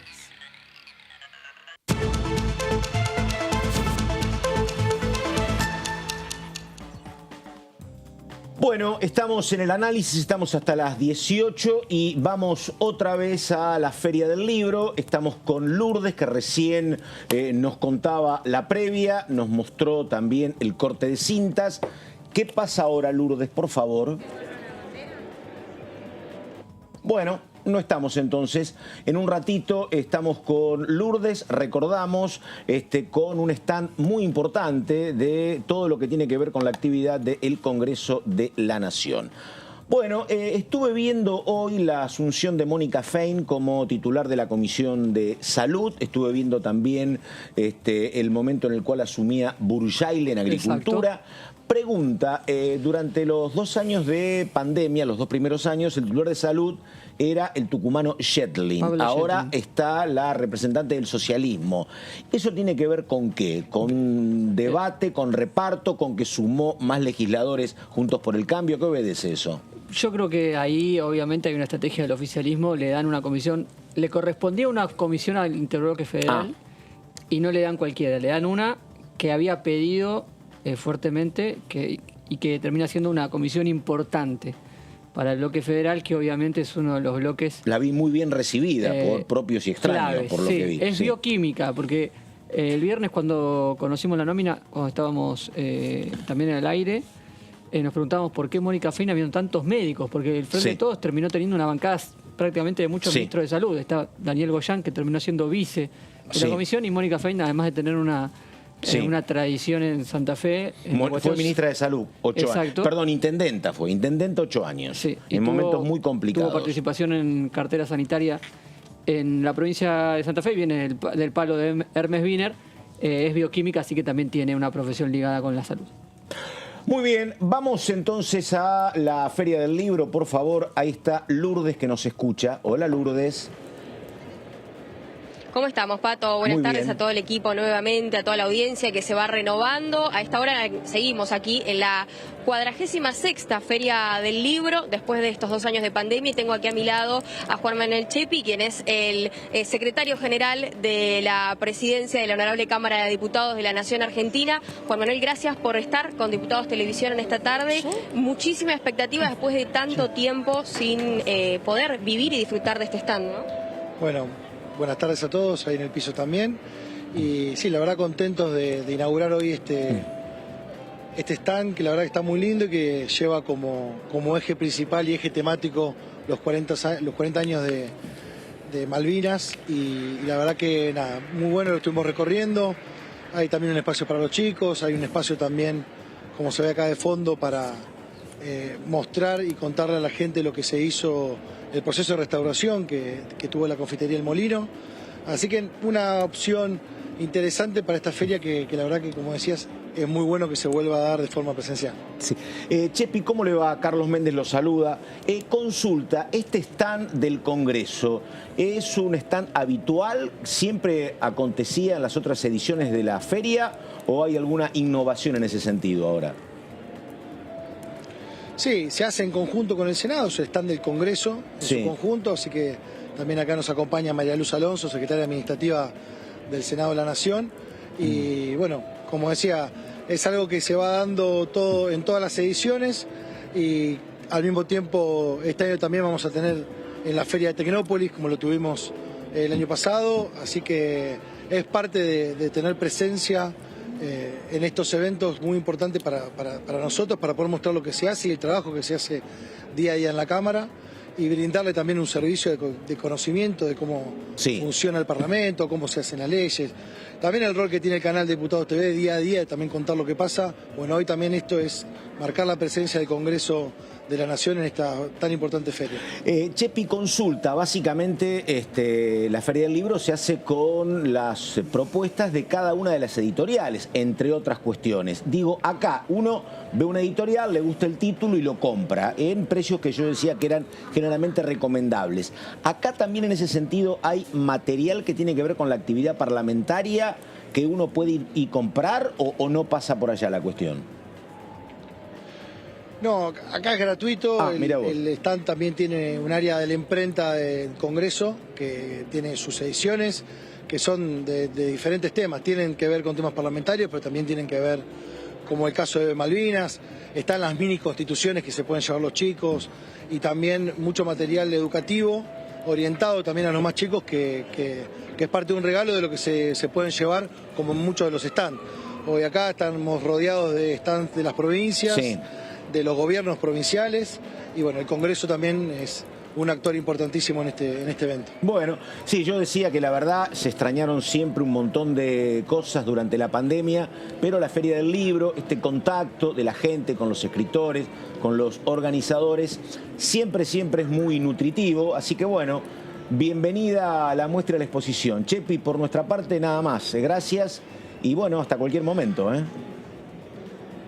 Bueno, y solo contarles que ahora vamos a ver un evento sonoro que dura 7 minutos, que es una experiencia visual y de sonido para meterse de lleno en lo que fue la guerra de Malvinas y que es insistir con esto, que es el eje de este año en la feria. Así que muchas gracias y transmitir la invitación para todos y todas. Cómo no, por favor, se queda Lourdes que cuenta todo cuando ella disponga. Chau Chepi, gracias, buenas tardes. No, gracias a ustedes. Muy bien. Chicos, hay mucho por recorrer, así que ya están todos y todas más que invitados. Ahí estamos. Chau Lourdes, gracias. Bueno, y nosotros seguimos en el análisis, seguimos con Marco Giorgetti, con Laura Serra, y está el diputado Daniel Arroyo. ¿Cómo le va, diputado? ¿Qué dice? Muy bien, buenas tardes. Muy bien. Bueno, diputado, a ver, los que vivimos en la capital, yo voy y vengo, vemos siempre algo que era una vieja costumbre de los años 60 y 70, que son las ferias. La verdad que funciona bien. Muchos barrios, muchas plazas, buenos precios. A veces cuando los precios son muy convocantes, las colas son muy largas. Pero digo, usted plantea un proyecto de mercados populares. ¿Cuál es la idea? ¿Que no haya un mercado central o que haya un mercado central pero mercados más chicos? Lo que usted plantea es una idea parecida a una feria, es más grande. ¿De qué habla Arroyo? A ver. Básicamente de fortalecer los mercados de cercanía que son las ferias o los mercados chicos donde el productor va y vende de manera directa. Es 400 pequeños mercados centrales. De esos, 400. 400 en todo el país. Hay 150 que ya existen, hay que desarrollar el resto para llegar a 400 pequeños mercados centrales. Lo que yo propongo es una ley, presenté hoy un proyecto de ley que es el desarrollo y fortalecimiento de los mercados de cercanía, es crear un fondo fiduciario, no hay un impuesto nuevo, sino recomposición de partidas presupuestarias para dos cosas. Uno es mejorar los mercados, es decir, darles infraestructura, equipamiento y crearlos nuevos. Perdóneme, ¿hay tierra, hay lugar? Porque uno se imagina, el tema es la feria, la verdad que se las rebuscan bien en las plazas, ¿no? Sí. La feria es fuerte. Y los sábados. En la calle. Pero un mercado, digo, ¿dónde lo hago el mercado? Por ejemplo? Varios lugares en general hay mucha tierra y hay en general mucha tierra de municipios. Los mercados de cercanía son o municipales en general o de cooperativas, de organizaciones o mixtos, en algunos casos también privados. Pues la idea es financiarlos para equiparlos, para mejorarlos y segundo, crear un sistema de crédito a tasa del 3% anual para que el productor tenga más volumen, pueda sostener logística y vaya y venda el producto. Digo, en términos prácticos, hoy el productor está sacando el azúcar a 40 pesos, el azúcar termina a 160. El tambero saca el litro de leche a 25 o 30 pesos, termina en 130, 140 pesos. La idea, entendido como mercado de cercanía, es donde el productor vende de manera directa. Buscamos tres objetivos claros. Bajar los precios, eso baja el precio y es una referencia para el supermercado, para el almacén. Mejorar la calidad nutricional, porque estamos hablando de frutas, frescos, carne, verduras. Estamos mejorando la calidad nutricional. Y tercero, fortalecer el nivel local, los productores locales, federalizar las economías regionales. Ese es el proyecto. Hoy hubo mucha participación de diputados y vinieron muchos de los que están en las ferias, de los pequeños productores. Fue un encuentro realmente muy importante.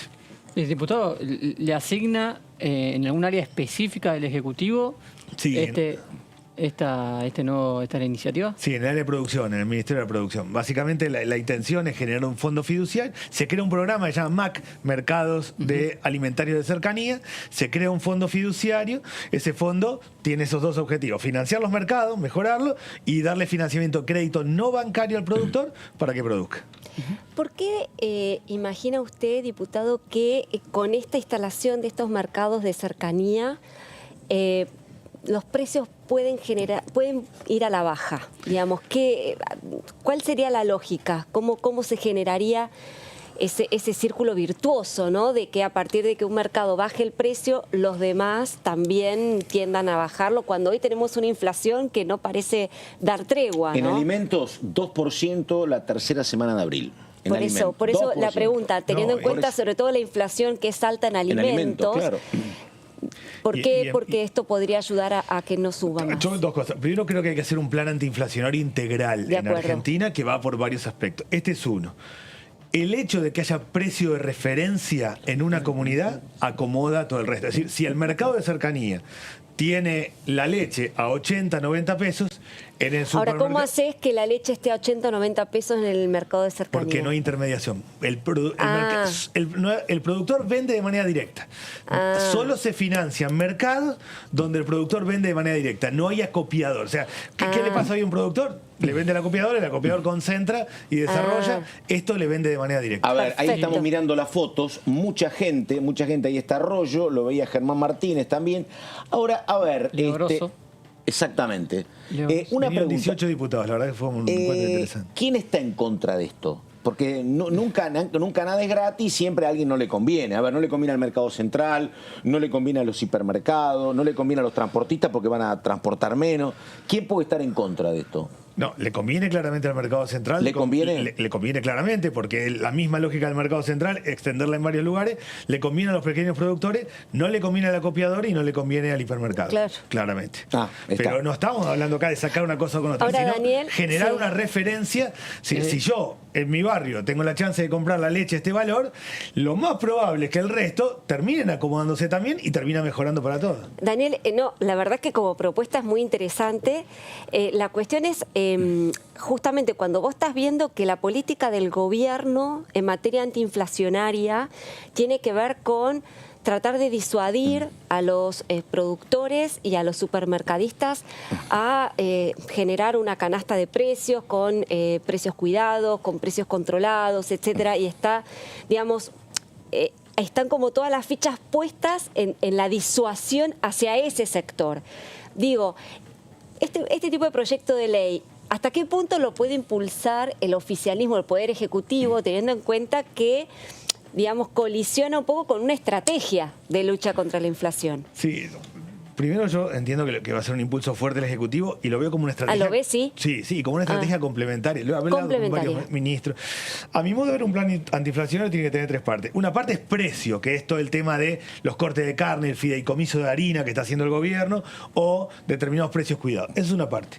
La otra parte es crédito. Acá los productores nunca pueden... El panadero nunca puede copiar harina.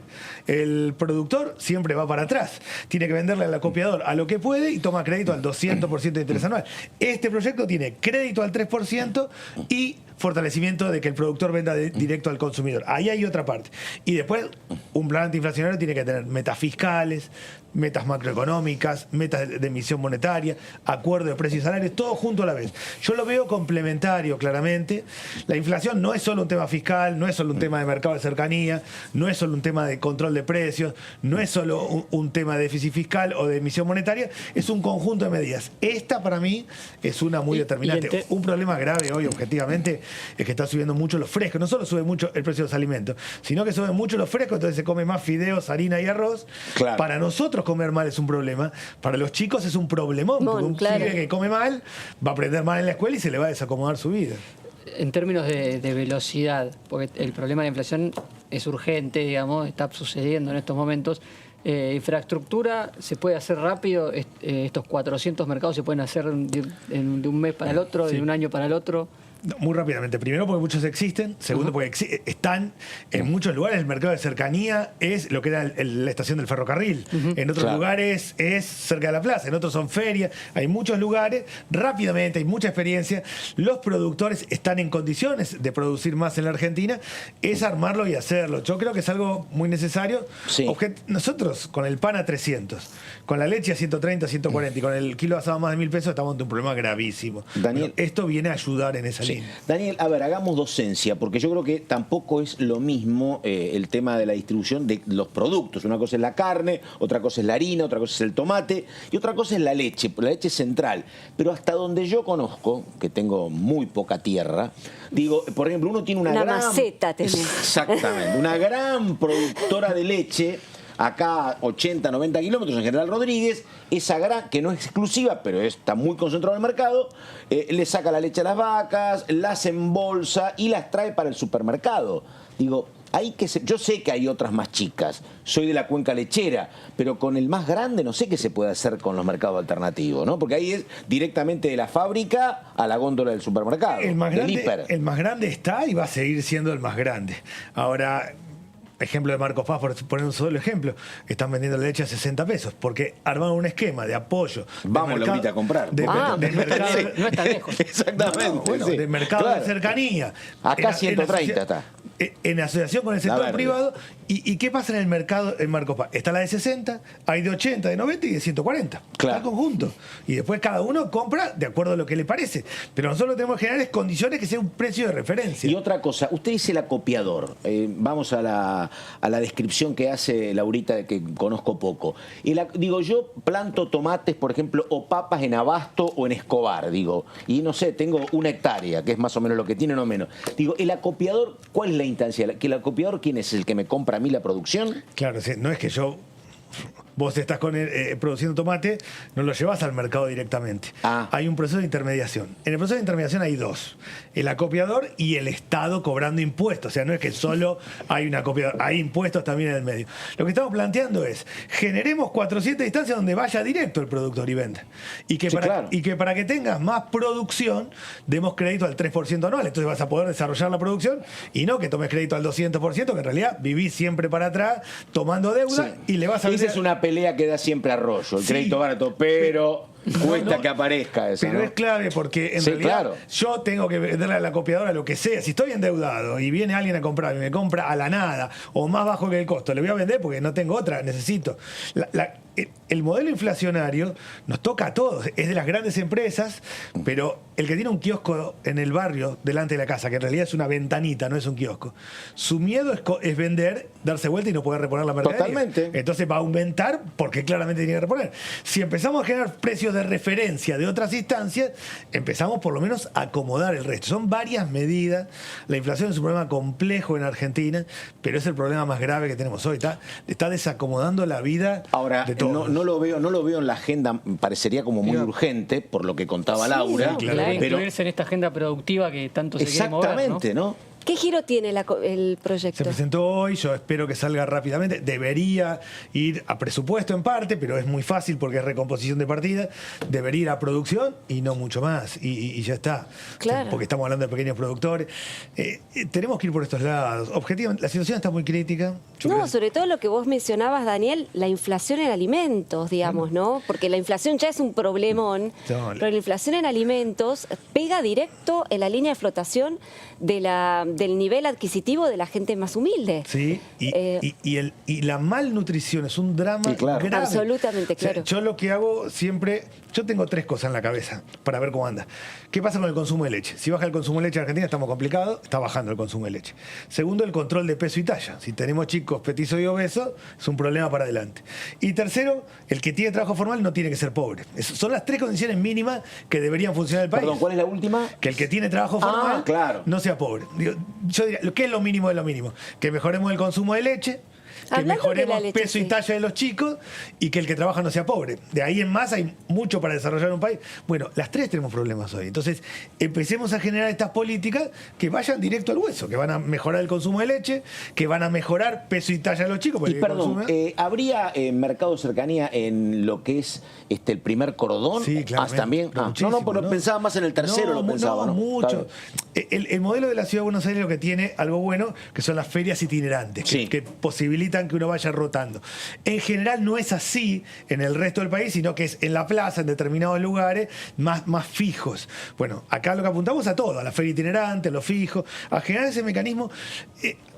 Entendido, mercado de cercanía como que el productor vende directo, no hay intermediación. Va el productor, coloca su producto de manera directa, y tal vez termina ganando más el productor así también. Claramente gana más y además se da vuelta y genera un poco más de trabajo, porque si tiene más volumen de producción, alguien del barrio va a ir a colaborar con el productor y empieza a moverse un poco. ¿Qué diferencia hay con la tradicional feria? Yo recuerdo de ir a la casa de mi abuela y que los jueves vaya a la feria se instalara en eso en el siglo XXI. Eso. En algún momento se perdió, digamos, esa costumbre en los barrios. Sí, primero se perdió porque hubo un proceso que fuimos a los hiper en su momento, ahora estamos volviendo a los supers. En el momento era... Y cada vez más chicos los super. Sí, lo que pasó que la Argentina en un momento fue hacia el modelo de la compra mensual. Uno cobraba y se pasaba todo el sábado. Típico de los 90. Bueno, eso hoy, con 45% de trabajo informal y con tantas dificultades, y además con el ritmo de trabajo que tiene la familia, ya no es tan fácil.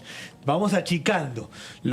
En la feria, que era a donde iba mi abuela básicamente, que era ir a comprar los productos frescos, hoy se han profesionalizado más, tienen otra estructura, es trabajar sobre esa base y ampliarlo a cubrir federalmente todo el país. Pero esa es la idea, que el productor venda de manera directa.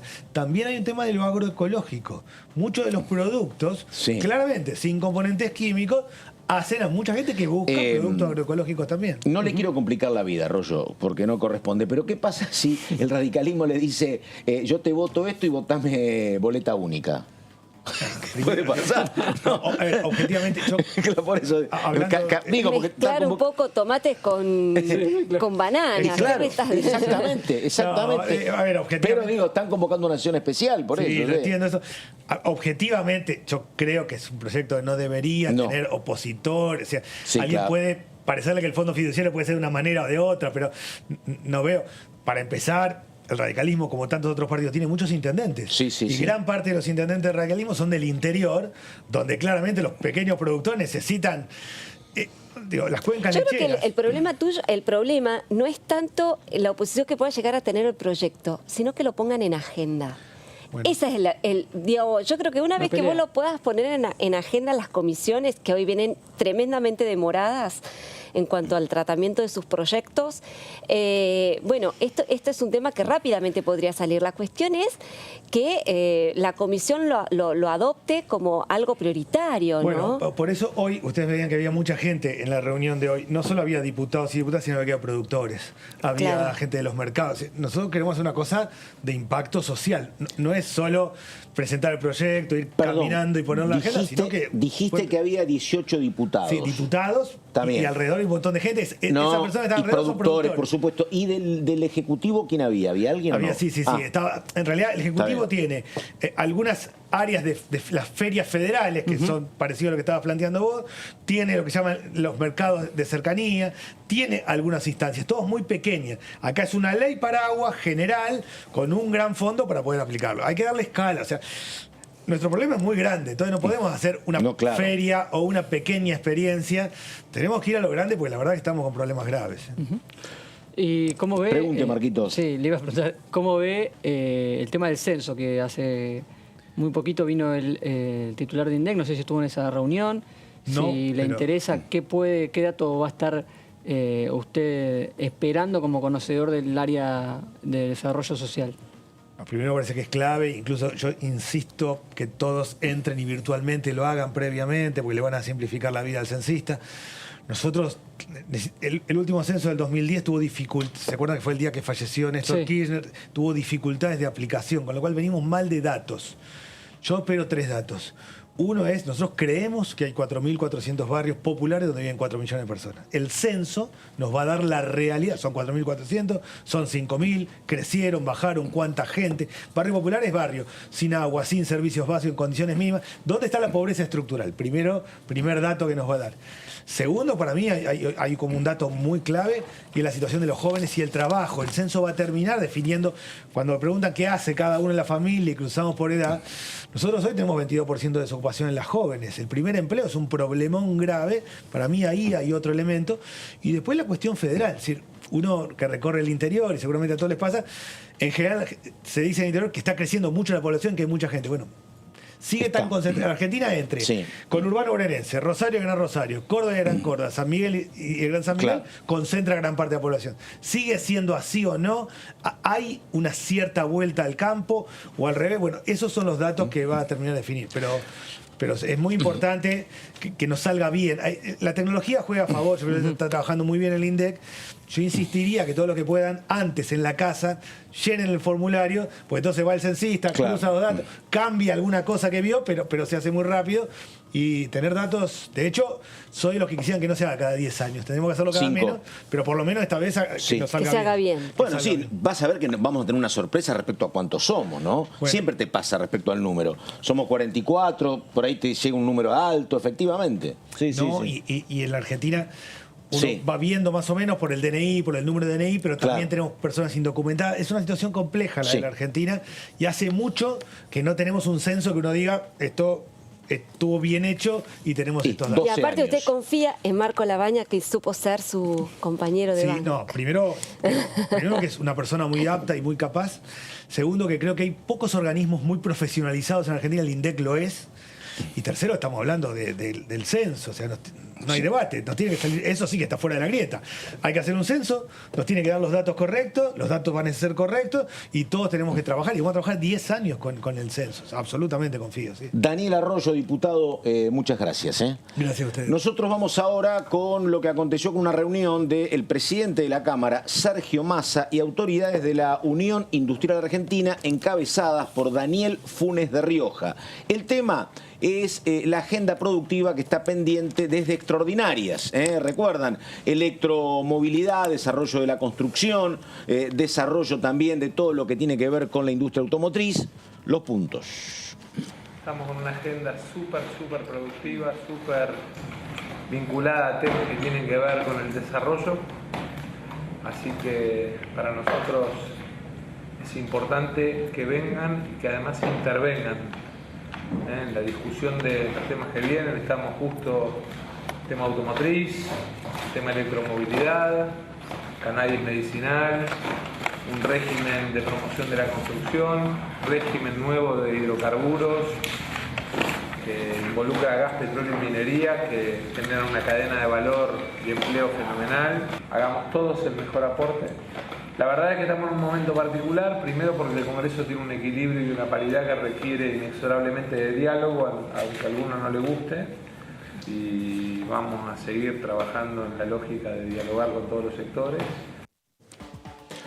Bueno, ahí estamos, el señor Marcos Giorgetti. A ver, Marcos, en reunión importante, estaba el Vasco de Mendiguren, un hombre que supo ser vice de la UIA mucho tiempo, que tuvo algunas diferencias con esta conducción, pero bueno, ha retomado el diálogo, estaba el presidente de la Cámara y una cuestión de una agenda productiva que está como postergada por lo menos desde extraordinarias. Exactamente. Vamos a ver qué fue lo que sucedió un poquito más en profundidad en esta reunión. Cúpula de la UIA presente en el Congreso de la Nación, puntualmente en la Cámara de Diputados, como veíamos recién. ¿Quién la encabezó? El titular de la UIA, de la Unión Industrial Argentina, Daniel Funes de Rioja, pero también estuvo la cúpula, porque no vino solo Daniel Funes de Rioja, estuvo el vicepresidente sectorial, David Uriburu, el vicepresidente regional, Guillermo Moretti, el tesorero de la UIA, Martín Rapalini, y esta es una visita importante, la prosecretaria y presidenta del Departamento de Legislación y Relaciones Parlamentarias de la UIA, Carolina Castro, que fue segunda en la lista de Florencio Randazzo como candidata a diputada en la última elección, y también el directorio ejecutivo de la UIA, Diego Kotz, acompañado de el actual diputado nacional en licencia, o ya terminó mandato, el presidente del Vice, José Ignacio de Mendiguren, después lo chequeamos en otro momento, y el diputado de la Nación, Marcelo Casareto, que hacía minutos había asumido como presidente de la Comisión de Industria. Y este es un dato importante para saber lo que se charló en la reunión privada. La UIA trajo un pedido puntual y es que se trate la agenda productiva que había negociado o que había sido parte de un acuerdo o había intervenido también en las negociaciones de ese paquete de leyes con el Ministerio de Producción de Nación, como bien decíamos, Pato, electromovilidad, la ley de la industria automotriz y autopartista, la ley de fomento a la construcción, muy importante también para la UIA, y la ley de agroindustria presente en la conversación, y una que no está en la Cámara de Diputados, pero que también tiene relevancia, y es la ley de hidrocarburos. ¿Y en qué situación está la ley de hidrocarburos? Que tiene trámite pendiente en el Senado, que tuvo una reunión de comisión con el titular de la Secretaría de Energía, Darío Martínez, y que después de esa reunión nunca más se trató. 22 de septiembre del año 2021 fue el secretario de Energía a exponer, a defender el proyecto de hidrocarburos que, recordamos, lo presentó el presidente Alberto Fernández con Martín Guzmán en Casa Rosada. Dijo, este es el proyecto para que se potencie Vaca Muerta, para que lleguen las inversiones en energía, en lo que tiene que ver con hidrocarburos, y nunca más se trató. En el Senado está muy trabado el tema. Las conversaciones tienen que destrabar una negociación con el senador de Río Negro, Alberto Beretilnec. Ahí hay una cuestión que impugna la provincia de Río Negro y algunos gobernadores, que es el tema de hasta dónde se tocan los intereses y los recursos que están en manos de las provincias y hasta dónde tiene injerencia Nación. Está muy trabado ese tema y pendiente en el Senado, y estuvo presente en el pedido de la UIA. El resto de los proyectos que tienen capaz más acuerdo tienen que tratarse cuando se reactive la agenda de la Cámara de Diputados, que también mencionaba Laura recién al diputado. Cuando se empiecen a movilizar tendrán que tratarse.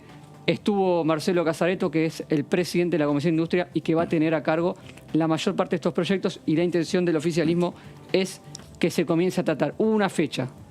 El presidente de la Cámara de Diputados puso un plazo para que haya resultados en todas estas cuestiones. Les dijo que de acá a 45 días podría empezar a haber algún resultado, algún movimiento, algún tratamiento. 45 días me parece como que es un plazo más que flexible. Exactamente, estamos hablando de mediados de junio y ya vamos a ingresar en el receso de julio después. Exactamente. Pero claro, o sea, yo me imaginaba un plazo mucho más exiguo. Es que, ¿sabes qué pasa? Digo, era lo que en Chico hablábamos con Daniel Arroyo sobre el proyecto que él planteaba, ¿no? Eso es en escala más reducida, esto más grande. Porque lo que uno ve, digo, a ver, corregime Laura, corregime Marcos, digo, uno ve que, por ejemplo, la oposición dice, che, boleta única. Y bueno, van a convocar y a lo mejor tienen número. y qué sé yo, son la oposición, ellos no tienen que llevar la agenda productiva. Y yo no veo desde el oficialismo que haya marco para algún acuerdo que te permita contar con el apoyo de la oposición e impulsar estos proyectos. ¿O estoy muy confundido, Serra? Mirá, no, el tema, Pato, es todavía peor, diría. Vos me querés complicar el jueves. No, no es que te quiera complicar el jueves, es que ni siquiera está la convocatoria a tratar el tema. Si vos me decís que los proyectos ya están en agenda, que las comisiones ya están constituidas, que ya empezó el debate y que la oposición está medio como, digamos, indecisa, o no indecisa, sino que pone reparos, o que te dilata el asunto. Por supuesto. Ok, estamos ante un problema concreto. El problema acá es que ni siquiera llegamos a esa instancia. Ojalá estuviésemos en esa instancia. Donde, por ejemplo, en el paso previo. Coincido. Estamos en el paso de que no hay comisión. Claro. El problema es que no hay trabajo de comisión. ¿Qué dice el oficialismo? Por ejemplo, la Comisión de Industria iba a ser de la oposición y casi a último momento, en las últimas negociaciones, terminó quedándosela el oficialismo porque quiere que estos proyectos pasen, pero Marco, tengan prioridad. Pero ¿sabés qué pasa? Sí, pero están tan ajustados los números arriba que no te alcanza, digo, pasó en justicia. No es que vos tenés dictamen y después conseguís la media sanción. No, pero acá me parece que hay que distinguir dos tipos de iniciativas o dos tipos de problemáticas, de temáticas.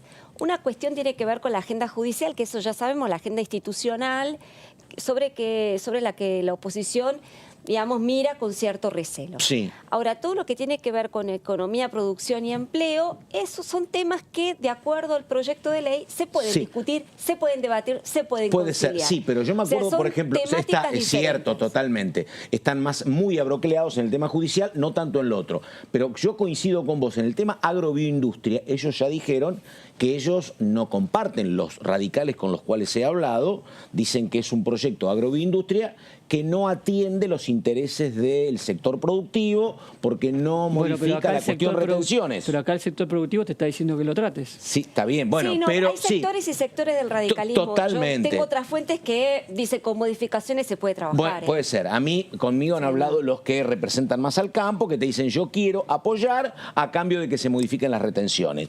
Que bueno, es el tira y afloje típico de cualquier comisión y de cualquier negociación. No, estamos de acuerdo. A lo que voy es que, Pato, el tema, y vuelvo a lo que te señalaba antes, ¿no? El problema es, ¿por qué 45 días, Sergio Massa? Digo, ¿cuál es el problema de anticipar un poco los tiempos? Si son iniciativas, creo que en buena parte muy conciliables. Digo, que se pueden discutir, que se pueden avanzar. ¿Quién puede estar en contra, efectivamente? Electromovilidad. Electromovilidad. Sí, claro. Digo, está bien, 45 días para tiempos parlamentarios son los tiempos normales. Sí, el tema es que venimos con cierta demora en la agenda del Poder Ejecutivo. Estamos hablando de proyectos de ley que se presentaron el año pasado. Estamos hablando que su mayoría se presentaron el año pasado. Que iban a tratarse en las extraordinarias. Supuestamente tendrían media sanción un año después. Sí. Digo, media sanción con suerte un año después. Yo te digo, me parece como... creo que hay, en ese contexto de mucha paridad y de mucho problema para agilizar las cosas, de a poquito se van juntando. Ya vimos a los gobernadores, incluidos algunos de la oposición, pidiendo para uno de estos proyectos. Ahora la UIA van juntando adhesiones que puedan llegar a condicionar también los votos de la oposición. Te digo otra cosa, con lo que se está viendo en lo que es la realidad política, tanto en el Frente de Todos como en Juntos por el Cambio, que hay islotes, bloques, diferencias, eso tampoco ayuda, me parece, para que esto funcione, ¿no? No, estamos de acuerdo. Yo no lo veo, la verdad. Juntos por el Cambio sigue sin presidente de interbloque. Sí, claro. Sí, bueno, pero yo creo que eso es una formalidad. Es una formalidad, pero te da el marco de que también las discusiones están fuertes en todos lados. Igualmente... No, entiendo lo que vos decís, estoy de acuerdo, porque dentro de Juntos por el Cambio hay chisporroteos internos, hay diferencias de criterio, de estrategia, de táctica. Estoy totalmente de acuerdo con vos. Digamos, no es un conjunto tan homogéneo como se nos quiere presentar. Sí se presentan más homogéneos que en el oficialismo en algunos puntos de vista, ¿no? Pero a lo que voy es que acá es como que falta... Sí, no hay diálogo, o no hay capacidad, me parece a mí. No, pero bueno, dar el primer paso, ¿no? Y esto lo estamos viendo un poco con el tema de boleta única. Que vos decís, bueno, la intención es quizás zamarrear un poco, sacar del letargo a la Cámara de Diputados, letargo que está hace 4 meses, para empezar a discutir, digamos, porque hoy no se está discutiendo absolutamente nada, salvo alquileres. Con muchísima dificultad, ¿no? Pero si no, no hay otro tema. Con estos mismos problemas de acuerdos internos. Sí, no, pero...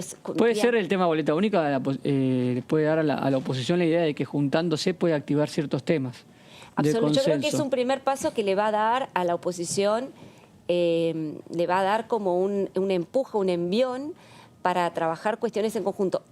A ver, no les resultó fácil acordar esta convocatoria. O sea, vos sabés que los vedetismos, los celos, digamos, en esto siempre conspiran contra el armado de los consensos. La verdad es que no fue fácil juntar todas las firmas porque todos quieren llevarse el sello de haber promovido un cambio en el sistema electoral para promover la boleta única. Finalmente se logró y se cristalizó ayer con esta convocatoria para la semana próxima. Va a ser una movida muy fuerte que el oficialismo ahora está viendo cómo neutralizar, ¿no? Porque de lo contrario se descuenta que va a haber quórum. O sea, vos sumás todos los bloques... Totalmente. Ahora, perdóname, digo, para contar la historia completa, después habría que ver qué es lo que pasaría con esto en el Senado de la Nación, obviamente, ¿no? No, estoy de acuerdo. No, digo que no sé, la verdad que a lo mejor... Yo creo que este tema, Pato, tiene 2 aristas. Vos tenés la arista legislativa y tenés la arista política. Totalmente. Vos tenés la arista legislativa en la cual vos decís, faltan 2/3 o la oposición debería juntar 2/3 de los votos porque el proyecto no tiene dictamen, ergo se trata sobre tablas, necesitas 2/3 de los votos para sacarlo. ¿Lo podrán sacar? Muy difícil. No importa. La cuestión política es lo que te junten quórum otra vez detrás de todo de esta jugada y que en este caso tiene un significado muy importante porque sería de enorme impacto para el oficialismo que la oposición toda unida te colme un recinto para decirle, mira, acá estamos y podemos hacer de la Cámara de Diputados nuestra agenda.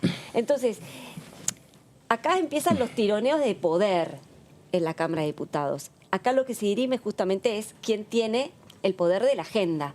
Y la oposición se relame con la idea de hacer una demostración de fuerza. Exactamente, como los 4 años de Cambiemos, hacía esfuerzos ingentes la oposición para juntar también la mitad más 1, efectivamente. Sí, y en varias oportunidades. Exactamente. Vamos con conformación de comisiones, autoridades. Ahí tenemos, a ver, primero tenemos la Comisión de Agricultura, recordamos, cuyo primer titular es Ricardo Burjaile, recordamos, y después los otros responsables. Ahí está el vicepresidente, por un lado, está el vicepresidente Ponce, hombre del peronismo de San Luis, y después está Pablo Torello, hombre del PRO de la provincia de Buenos Aires.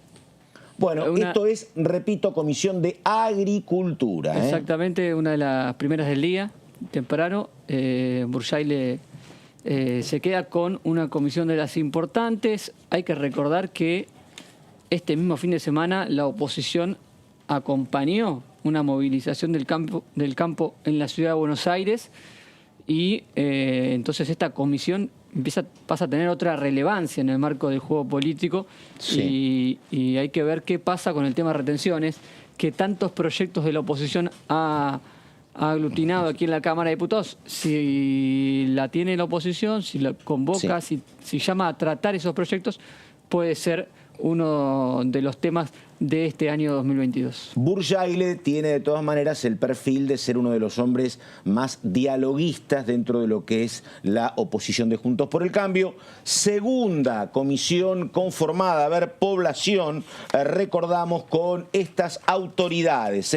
Ahí tenemos presidenta, recordamos, Camila Crescimbeni del PRO, y recordamos, vicepresidenta primera, Verónica Caliba, la salteña Frente de Todos, y vicesegunda, la mendocina Pamela Verasay, recordamos. Población y Desarrollo Humano. A ver, dale. En un principio, esta comisión se había informado que por acuerdo entre los bloques era de la coalición cívica. Sí. Y finalmente se la termina, sigue siendo para Juntos por el Cambio, sigue siendo para la oposición, pero por acuerdos internos del frente opositor se la queda el PRO con Camila Crescimbeni, que viene de trabajar en el área de juventud del PRO y que también tuvo tareas ligadas a la población y al territorio en el gobierno de la Ciudad de Buenos Aires en épocas de Macri. Bueno, a ver, recursos naturales, ahí está el diputado Leo Grosso, aparece Grosso como presidente, y las autoridades, Martín Verón Garay, hombre de Evolución, y María Cristina Brites del Frente de Todos. Así que bueno, la comisión, repetimos, de recursos naturales. Una más, todo esto quedó hoy, Marquitos, confirmado en la jornada de este jueves. Exactamente. Vamos a salud ahora, donde, como vos decías, está la bioquímica, exintendenta de Rosario, Mónica Fein, como presidenta, y los vices son Daniel Goyán, el ex ministro de Salud de Kicillof en la provincia de Buenos Aires en los 2 años de pandemia, y el otro es un hombre que visita mucho esta casa. Estoy hablando de Rubén Mansi, el hombre de la coalición cívica Catamarca. Así que sí, los otros dos, ella es bioquímica, pero los otros dos son médicos. Médicos de profesión. Un dato de esta comisión, porque vimos obviamente la conformación cuando sucedió, y Daniel Goyán, al momento de que se lo nominó, se lo designó vicepresidente, hizo alguna declaración política importante. ¿Daniel Goyán? Sí, como ¿qué dijo? Parte del oficialismo. Propuso que sea parte de la agenda de debate la reforma integral del sistema de salud, algo que un sector del kirchnerismo... En algún momento lo había planteado Cristina, eso. Exactamente. Lo había planteado Cristina. Cristina que dijo desde la provincia de Buenos Aires... Cristina dijo que había que ver qué modelo se podía conformar donde confluyera, dijo, el servicio asistencial de los sindicatos, el servicio público y la medicina privada. Lo dijo Cristina, te diría, serían los primeros meses del 2020, por mayo, junio del 2020. Exactamente. Y el sector de Nicolás Kreplak, actual ministro de Salud, que fue vice de Goyán cuando fue ministro, tiene un proyecto más armado de reforma integral del sistema de salud a nivel nacional. Lo planteó ya en la primera comisión, cuando se lo designó vice, dijo que es un debate pendiente que debería abordar la Cámara de Diputados. Serra, perdóname, uno ve tanto título, tanta propuesta, y después se ven pocas nueces, ¿no? En materia de estos proyectos, ¿no? Para ser fiel a lo que se dijo, es algo que va a llevar tiempo, pero debemos empezar en algún momento... Ideas todos los días veo, pero después, bueno, cuesta que se pongan en marcha. Una comisión de salud. Estábamos hablando con Arroyo de la creación de mercados populares, que no era tan complicado. Ojalá a lo mejor funciona. Una comisión de salud que es de donde más proyectos de ley salieron durante los últimos 2 años, obviamente, con la pandemia, y que el objetivo que se plantearon es que siga teniendo... Y donde uno veía en estos 2 años de pandemia un buen diálogo entre oficialismo y oposición, ¿no? Sí, exactamente. Vamos a ver si con Goyán sucede lo mismo, ¿no? Un ex ministro que suele ser bastante controvertido. Vamos con, ahora por favor, más comisiones de las conformadas. A ver, ¿qué toca? Ahí estamos, la comisión Obras Públicas, efectivamente, donde es la última que se conformó hoy, donde el titular es el representante de la provincia de Santiago del Estero. Y recordamos, los 2 vicepresidentes son el misionero Alfredo Schiavoni y también Lisandro Bormioli. Comisión de Obras Públicas, recordamos. Así que bueno, con esto me parece que estamos terminando la diagramación y conformación de las comisiones. Fue la última, Obras Públicas, que se conformó minutos antes de que comenzara este programa. La cuarta de esta tanda. Tuvimos a Gerardo Cipollini, del Partido Radical, al inicio del programa, que quedó como secretario de la misma, así que hemos hablado en extenso de lo que... Ahí está Cipollini. Hemos hablado en extenso de los objetivos que se plantea la Comisión de Obras Públicas, que, como veníamos diciendo, cobra otra relevancia, suele ser de las que menos actividad tienen normalmente, pero no hay presupuesto vigente. Claro. Y hay muchas discusiones a dar de las distintas administraciones provinciales interesadas en que muchas obras que quedaron pendientes por la caída del presupuesto tengan algún tipo de tratamiento y que movilizarlo, presionar al Ejecutivo, negociar ahí las partidas presupuestarias para las obras que se tenían planeadas en el presupuesto y que finalmente se cayeron. Bueno, a ver, tenemos resumiendo la cuestión alquileres, que no está saldada ni mucho menos, donde nada indica que haya un solo proyecto de consenso. Tenés el pedido de sesión especial por parte de la oposición para tratar boleta única, y después tenés toda esta cuestión que se refiere a lo que está aconteciendo con la visita de la Unión Industrial a Sergio Massa, el proyecto que ha planteado Daniel Arroyo. Habrá que ver si esto termina arrancando. Y tenés más comisiones conformadas, ¿no? Porque la verdad que hasta hace muy poco tiempo tenías nada más que 2 o 3. Veremos. Pero nada, mientras tanto hay una cuestión que ya la estaba explicando. ¿Con quién vamos? ¿Con Leo Grosso? Leo Grosso, bueno, Leo Grosso, a ver, diciendo lo siguiente, recordamos, es el titular de la Comisión de Recursos Naturales. A ver. ¿Cuáles son los temas prioritarios? Bueno, yo lo dije en la comisión también. Para mí hay algo que quedó pendiente y que nosotros tenemos que seguir trabajando, que es la famosa ley de humedales, los presupuestos mínimos para proteger los humedales en la Argentina. Sigue siendo una deuda pendiente de este Congreso con la sociedad argentina, con la comunidad científica, con los sectores del ambientalismo, con los sectores de la producción, las comunidades campesinas que viven en esos entornos de hace más de 10 años, ¿no? Entonces, bueno, hay que buscar la manera de construir los acuerdos, y lo que no se puede acordar que se resuelva con el mecanismo que prevé la Constitución, que es el Congreso, votando mayorías y minorías a partir de los artículos que hagan falta. Pero después también la agenda ambiental no se agota en la protección de humedales, sino que se abre a partir de eso. Nosotros tenemos que trabajar en la agenda pendiente del año pasado, la famosa ley de envases y la responsabilidad extendida del productor, para que podamos modificar las prácticas de la producción y tener menos generación de residuos, ¿no? La Argentina es uno de los países que más residuos produce. Hay un problema enorme en términos de la disposición final de esos residuos. 1 kilo de basura por persona, para decirlo así en criollo, por día. Esto es una locura, digamos, ¿no?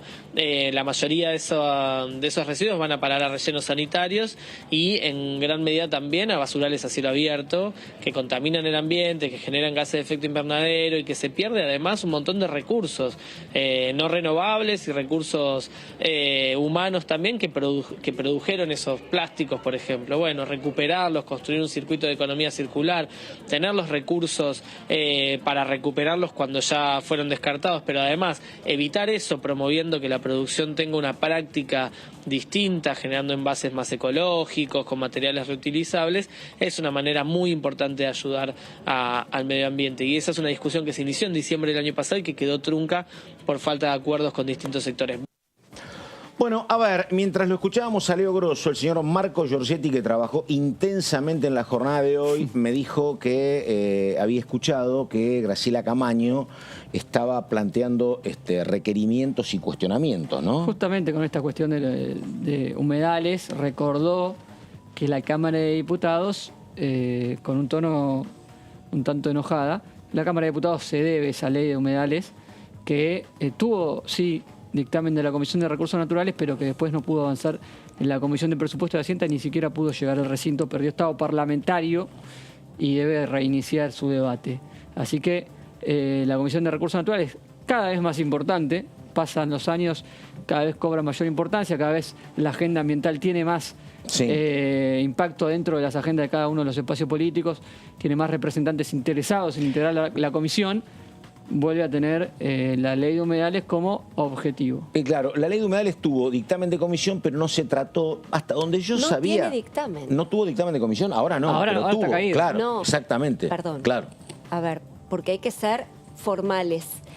Tuvo dictamen o tuvo, digamos, una aprobación en la Comisión de Recursos Naturales, pero faltó presupuesto, con lo cual no es, y eran las dos tiene, comisiones, no, claro. Exacto, no tiene dictamen para ser llevado al recinto. Si te gira una dos, necesitas la aprobación de las dos. Entonces, ¿qué es lo que está pasando con humedales? Humedales Sí, tuvo un avance en una comisión, pero la frena otra. Claro, exactamente. Que la maneja el oficialismo, con lo cual ahí estamos mirando además, que dentro del oficialismo hay intereses contrapuestos. Y sí. A ver, yo por lo que escuchaba, siempre fueron como objeciones en bajo tono, pero había dos objeciones. Del sector rural, que no quería, el sector rural, los grandes tenedores de tierras no querían ley de humedales porque decían que era inmiscuirse en su propiedad privada. Y después estaba el tema de la construcción de barrios privados en todo el Gran Buenos Aires también. ¿No? Así que, exactamente, pero, era eso. A ver, si el oficialismo quisiera, lo podría tratar y podría sacar el dictamen, y sin embargo no lo hicieron. Con lo cual, esta puja de intereses que vos ves en la sociedad civil o en la economía o los grupos de interés, se trasladan al Congreso y a lo Tampoco desde la oposición se insistió tanto, porque debe haber intereses cruzados adentro de los dos interbloques. Y vos fijate que rápido, sin enojarte con nadie, demorando el proyecto, la cuestión se va languideciendo. Sí, justamente. Bueno, ahí estamos. Tenemos que terminar acá. Han sido 2 horas muy intensas. Pasaron muchas cosas. Estuvimos en el stand del Congreso de la Nación, en la Feria del Libro, que hoy se inaugura. Señor Marco Giorgetti, muchas gracias. Gracias a vos, Pato. Laura Serra, hasta cualquier momento. Dale. Muy bien, en la continuidad, enseguida, Amanda Alma. Esto es DTV. Nada más, gracias. Buenas tardes.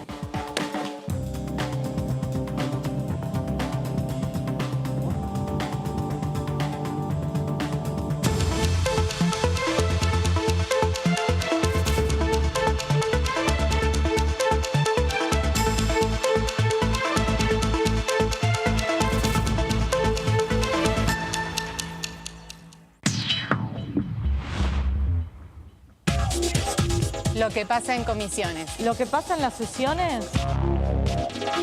Lo que pasa en el Congreso.